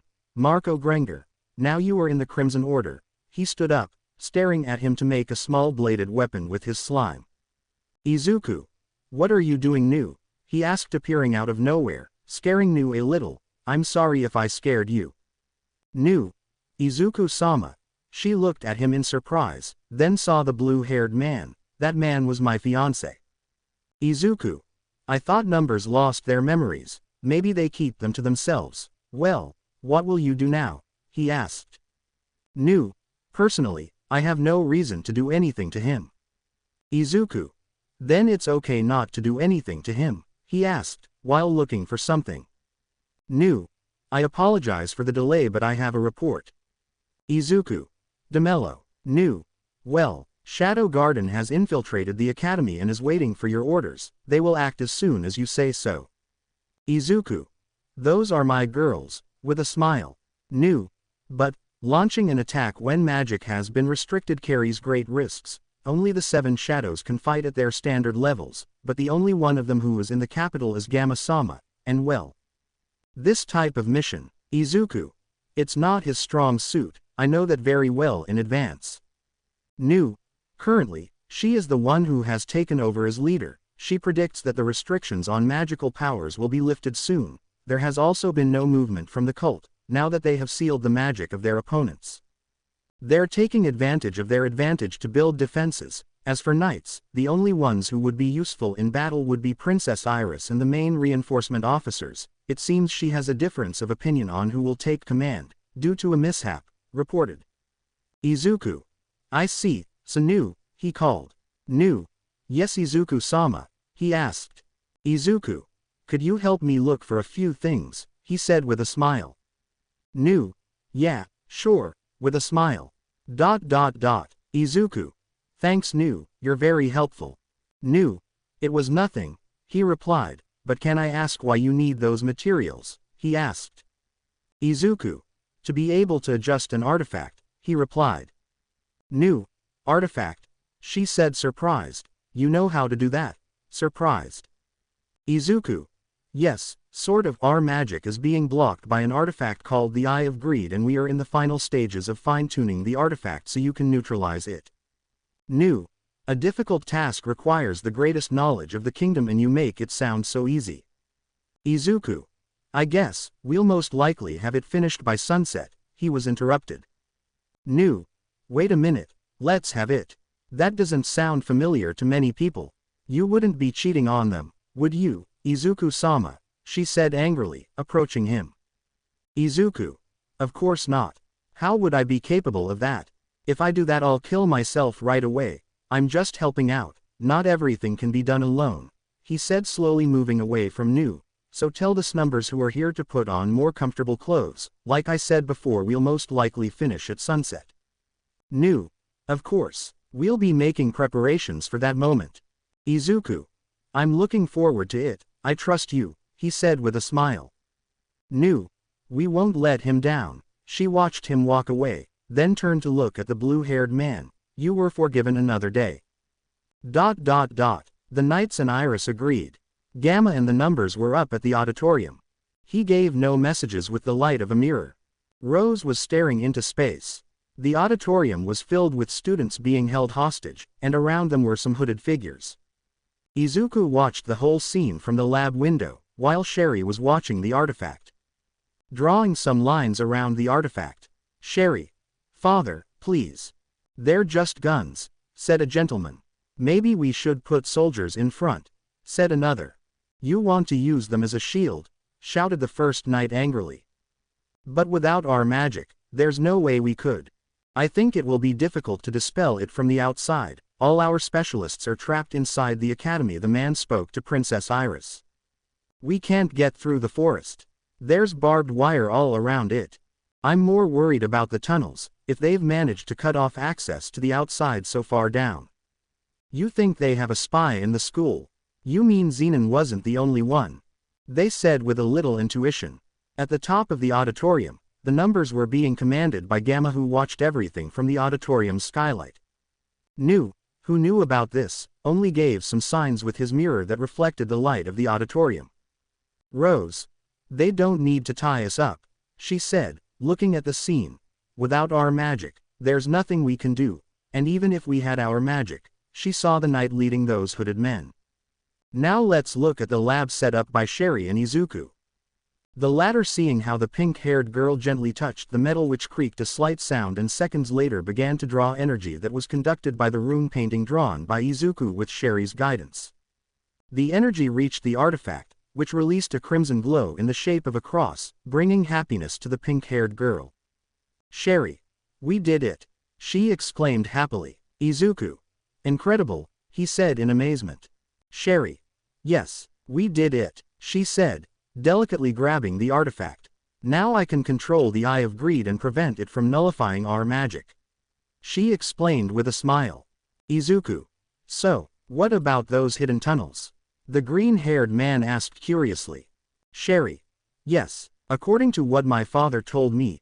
She stood up, going to the bookshelf and crushing one that activated the door that led to said tunnels. Now I can go help my father, she exclaimed with a smile. Izuku. Yes, he said with a smile. I love these things, he shouted internally. Sherry took a long breath and began to remember something. Flashback. A little girl, Sherry, looked through the small space of the half-open door. I saw two shadows. They were fighting. One tried to defend itself, and the other attacked it with a sword to kill it, which it did to the first shadow, starting to shed a lot of blood. When the door was opened, the little girl had a traumatized face, while she saw the woman's body fall. The pink-haired woman entered the room and saw the woman's body covered in blood, with a punctured heart. Sherry. Mom, she said, seeing the body of her now-deceased mother. The door opened and a man was seen cleaning something. The sky began to darken, as it now seemed to mourn the death of the woman who now lay buried meters underground.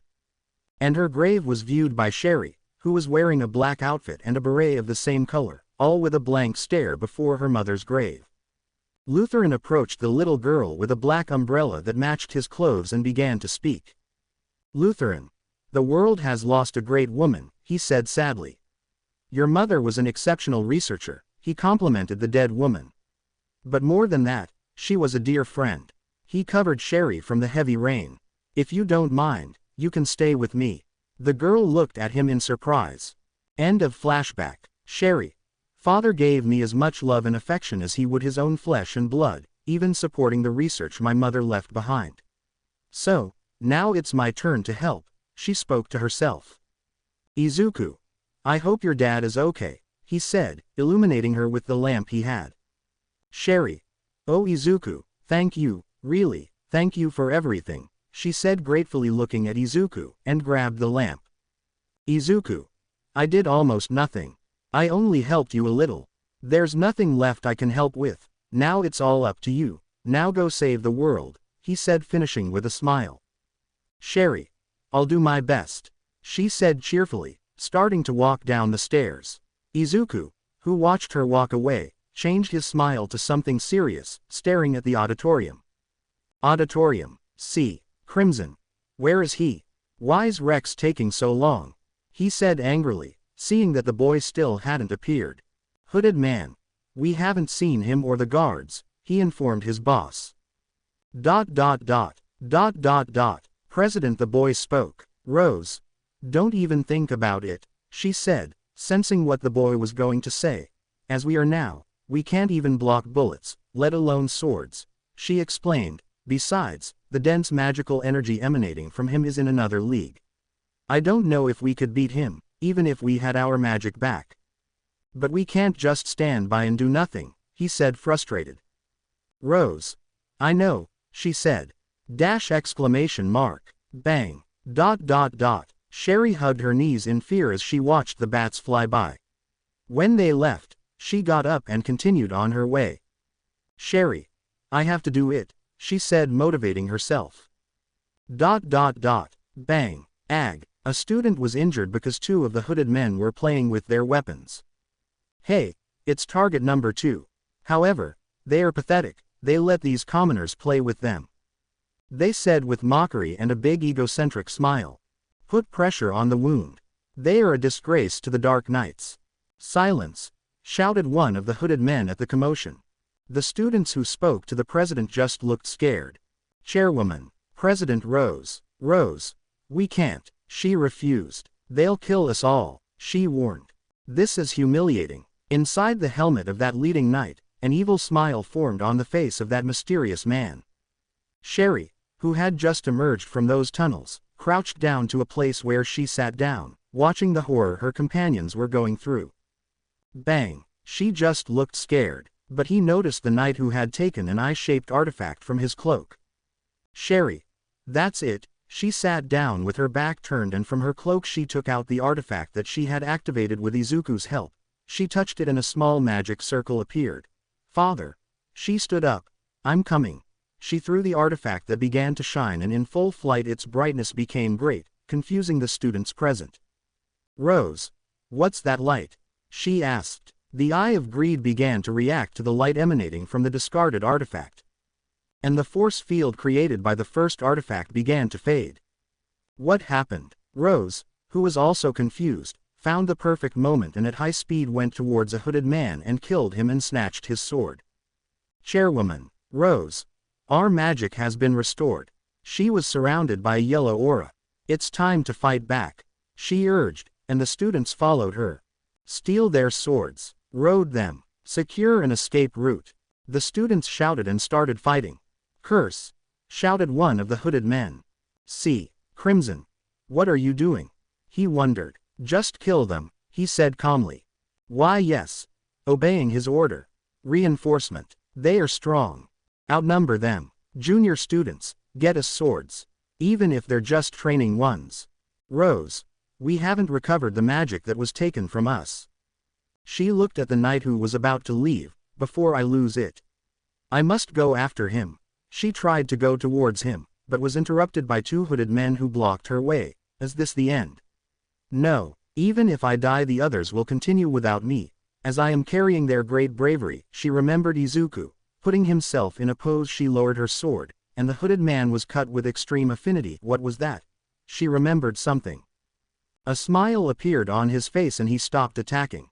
Three hooded men rushed at her but, crack, the auditorium's skylight was smashed to pieces by Shadow, who with a smile climbed down into it. Shadow. Well done, my beautiful sword wielder, he praised. The knight looked at the strange interaction. Ah. Two hooded men fell dead. The auditorium was surrounded by hooded figures. Rose. What's this? She wondered, looking at the numbers. Shadow. Raising his sword. We are Shadow Garden. We lurk in the shadows. We hunt the shadows. They said the numbers together and completed the sentence. With a movement of his sword, Shadow ordered the numbers to attack the hooded figures. The knight did the same thing, making these hooded men go towards them. Each number pounced on each hooded figure and they only ended up dead. Rose saw this and turned her back. Rose. This is our chance. Get out of the auditorium. She ordered, to which the students complied. Load the wounded. Yeah, the students said, obeying the order of their president. Sherry. Father, I don't see him anywhere. The pink-haired girl said worriedly. Suddenly a sound started, a light and soft one. Sherry, hearing the rest, turned around and saw the lights emitting gas. Seconds later a fire has started.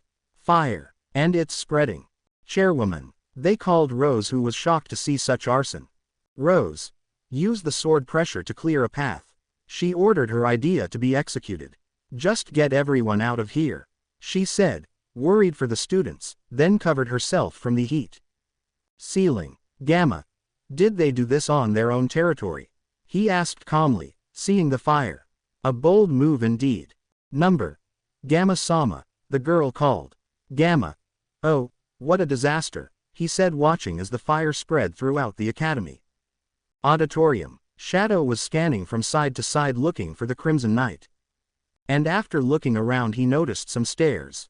And if we look closely there was that gentleman, and making assumptions he was the one who started the fire. This one just left the place through said tunnel. Outside, how the prestigious Dark Knight Academy was being burned down was a surprise to everyone. Iris. What's going on in there? She cried in surprise. We don't know. A gentleman replied. In 1 second we recovered our magic and in the next the academy started burning. And there are bodies of those hooded men dead everywhere. Iris. How'd I know? Put out the fire quickly before it spreads any further, she said, running, then stopping. The students who were inside were being held hostage. She saw the situation, locating an acquaintance who was bandaging the arm of a wounded man. Princess Rose. Rose. Princess Iris, she said, heeding the redhead's call. Our magic suddenly returned, and then these fires broke out everywhere, she explained. Iris. What happened in there? She said worriedly. Rose. An organization appeared and wiped out the hooded figures, claiming to be Shadow Garden, she began to explain. Iris. And you're sure about that? She asked. Rose. Yes, but those hooded figures also called themselves by that same name. Iris was surprised. If I may offer a theory. Iris. Speak, she said. Rose. I think those hooded men just wanted to pass themselves off as Shadow Garden, taking advantage of the commotion that was being created in the real organization. Upon finding out, took revenge. If you could say that, she explained her theory. Iris. Are you sure? She asked. Rose. As I said before, Princess Iris, it's just a theory, the blonde emphasized. Ceiling. New. Gamma-sama, we have already recovered all the necessary items, explained the brunette. Gamma. Good job, New, now all that's left. Seeing how the fire began to spread everywhere, Sherry escaped by putting a plug in her nose. Sherry. I wasn't in the auditorium. Father, where are you? She thought. In a place in the academy. The Crimson Knight had thrown some books to the ground, to take a lighter from his cloak and light it, throwing it into that pile of books. Izuku. What are you doing in that suit? The gentleman was surprised to see a person at the counter reading a book calmly and seriously at the same time. Deputy Director Lutheran Barnett. Lutheran. Izuku Kaganu. He took off his helmet. How did you know? He asked the black-haired man. The Crimson Knight had thrown some books to the ground, to take a lighter from his cloak and light it, throwing it into that pile of books. Izuku. What's he doing in that suit? The gentleman was surprised to see a person at the counter reading a book calmly and seriously at the same time. Deputy Director Lutheran Barnett. Lutheran. Izuku Kaganu. He took off his helmet. How did you know? He asked the black-haired man. Lutheran. Izuku Kaganu. He took off his helmet. How did you know? He asked the black-haired man. Izuku. Very easy, Vice Principal, it only took a simple glance, and that's it, everything was cleared up, he said, reading his book. Lutheran. I see, the way you walk, or the way you stand, you really have a good eye, he said seriously. Izuku. Thank you, but, may I ask something, for my own preference, he said. Lutheran. And what would that be? He asked the black-haired man. Izuku. Why are you doing this? What's your reason? You don't really seem like the type of person who does this kind of thing, he asked. Lutheran. Why? At one point in my life, I had reached the top of the fencing world. That was before you were even born, he spoke, then began to take off the armor he was wearing. Izuku. Right, I heard you won the Bushin Festival, turned over a new leaf. Lutheran. Laugh, the Bushin Festival. He threw his armor into the fire. The real peak is much higher than that simple festival, although I doubt you understand any of that. Well, I continue. As soon as I reached the top, I contracted an illness. He adjusted his glasses. The glory I had fought so hard for vanished, just like that. He grabbed his scarf. After that, I went in search of a cure for my illness and found potential in a certain artifact. Izuku. Is this going to be too long?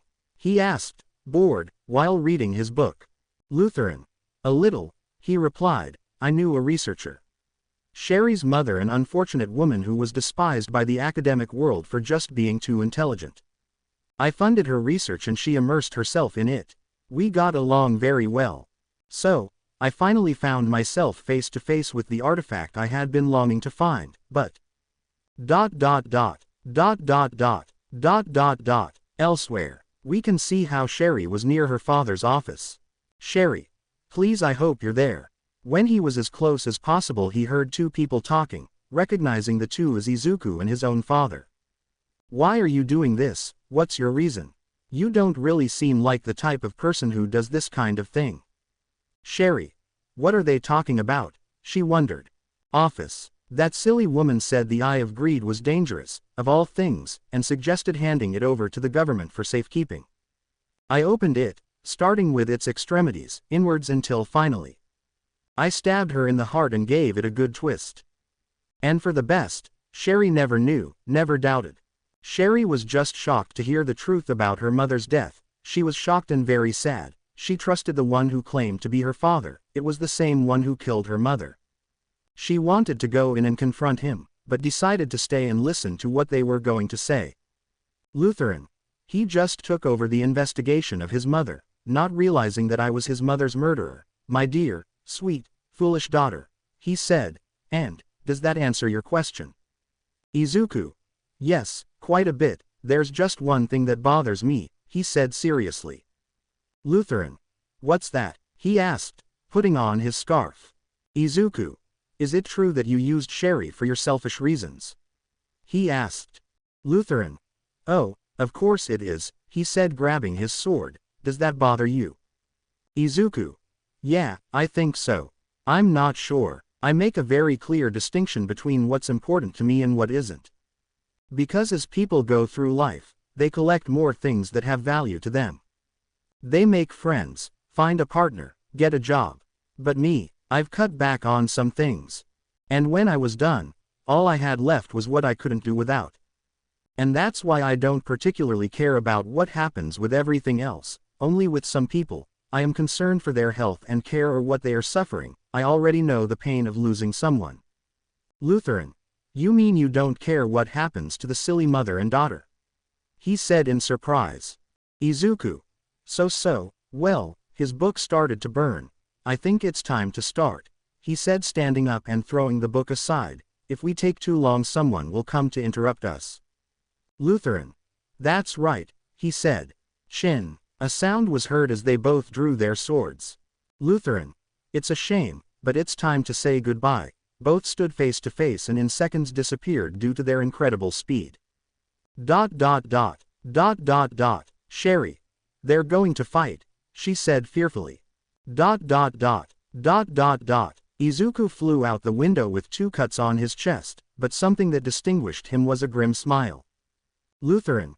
Goodbye, Izuku Kaganu, he said, putting away his sword, to withdraw. ... Sherry.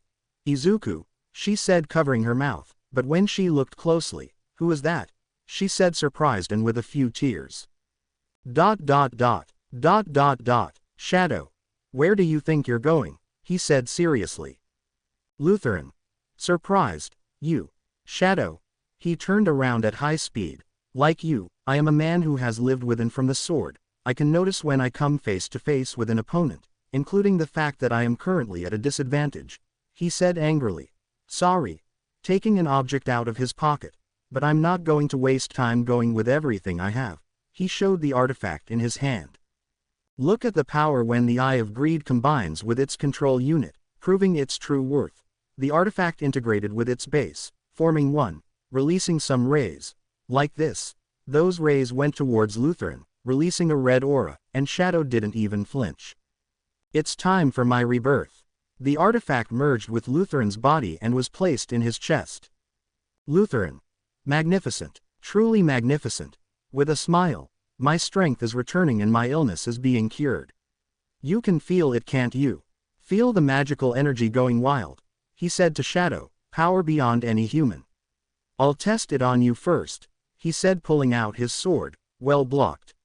How about this? Shadow alone blocked all of his attacks. I admit you are strong, and out of respect for your strength, I'll go all out as well. You've forced me to fight you as equals. That will be something to brag about in the afterlife. Lutheran with such a high-speed attack broke the wall, but he didn't hurt Shadow, but Shadow himself hurt him. Shadow. So this is the best you can do? Lutheran. Not yet, he said, attacking at high speed. It can't be that you're that good. But no matter how strong you are, it's the end for you.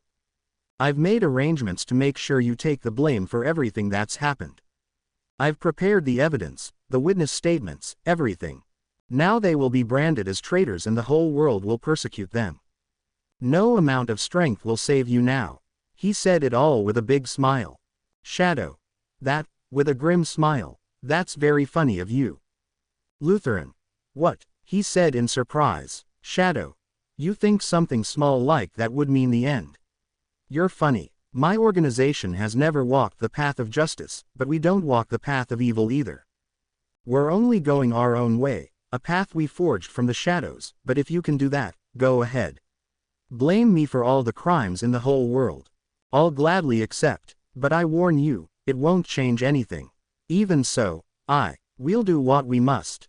I'll just balance this fucking world with them. I'll rule with them in the new world, he said at the end with a few small laughs. Lutheran. Aren't you afraid of making everyone your enemy? That's what we call arrogance. Shadow, jumping back and going towards him. Plash. It was the sound of the sword piercing and cutting Lutheran's flesh. Cutting one hand, passing through his leg and the other, then swiftly stabbing him in the shoulder. Shadow. You ripped her open from her limbs to her core, and you ended up with her heart, didn't you? He said, grabbing her hair or whatever was on her head. ... Sherry. Are you going to do what you did to my mom again? She said, surprised, stepping a little further into the room. ... Shadow.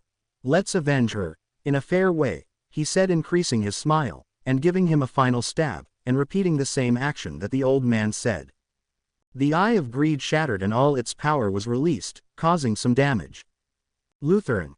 You, he slowly closed his eyes and gave a final laugh. Shadow turned around and a few steps away, he found Sherry who saw the death scene. Shadow. You heard it, isn't it? He said, turning around. Sherry.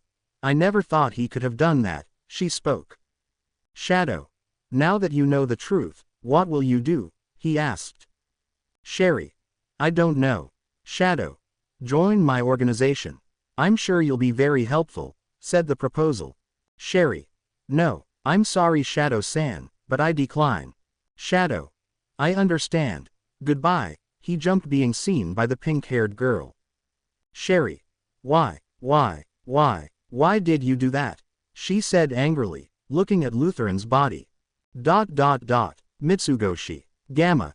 Don't you think it turned out pretty good? He said, handing Alpha a pamphlet. Alpha. Shadow, sworn enemy of the kingdom, wanted for mass murder, kidnapping, arson and theft. What bad things they put to Izu, he said with a smile. Gamma. Izuku said, I will gladly accept the crimes of the world, but that will not change anything. After all, my organization will be the balance that will rule along with the world, with me at the top and them by my side. Alpha. Even so, we will do what we must do, they said together, the numbers. Alpha. What wise words. Gamma. Of course, Alpha. You know, he had believed that we represented pure justice, but he doesn't see it that way. He sees that we will govern alongside him in a new world. He burned the pamphlet. Now we must make sure that our side lives up to his decision, gather the 7 available shadows. Academia. Izuku. So they're going to close the school and give us early summer vacation. He walked with his suitcase, meeting the pink-haired girl who saw him with a smile. Sherry. Thanks for all your help, thanked the pink-haired girl. Izuku. I didn't do much, Sherry said. Sherry. Not at all. If you hadn't helped me, I would never have been able to. She was interrupted. Izuku. It was nothing, Sherry, don't worry, he said. Sherry. You know, Izuku, I have something to tell you. I've decided to go study abroad, to Lagos. Izuku. You're talking about the academic city, the vanguard of science, right? He said, surprised. It's incredible. Well, you deserve it, he said with a smile. Sherry. Thanks. There's something I need to do, too, and I can't do it with the knowledge I have now. Besides, I have no reason to stay here anymore, she said, looking out at the city. Izuku. I see. Good luck, he said, stroking her head. Sherry. Don't mess it up, she said, taking out her beret and fixing her hair a little. I wish I could have gotten to know you better, Izuku. Izuku. Me too, Sherry, he said with a smile to the pink-haired girl. Sherry. Grabbing her suitcase. Goodbye, Izuku, she said. Izuku. So, can I ask you, what do you need to do? He said. Sherry. I just need to clear some things up, Izuku. The pink-haired girl got into the carriage. Sherry. Goodbye, Izuku, she shouted. Izuku. Goodbye, he said, waving with a smile, then looking at the clear sky. I hope you make a decision, and that it's for the best. Sherry. I hope you guys enjoyed this video and make sure to like and subscribe to the channel. Now we will see you in the next video.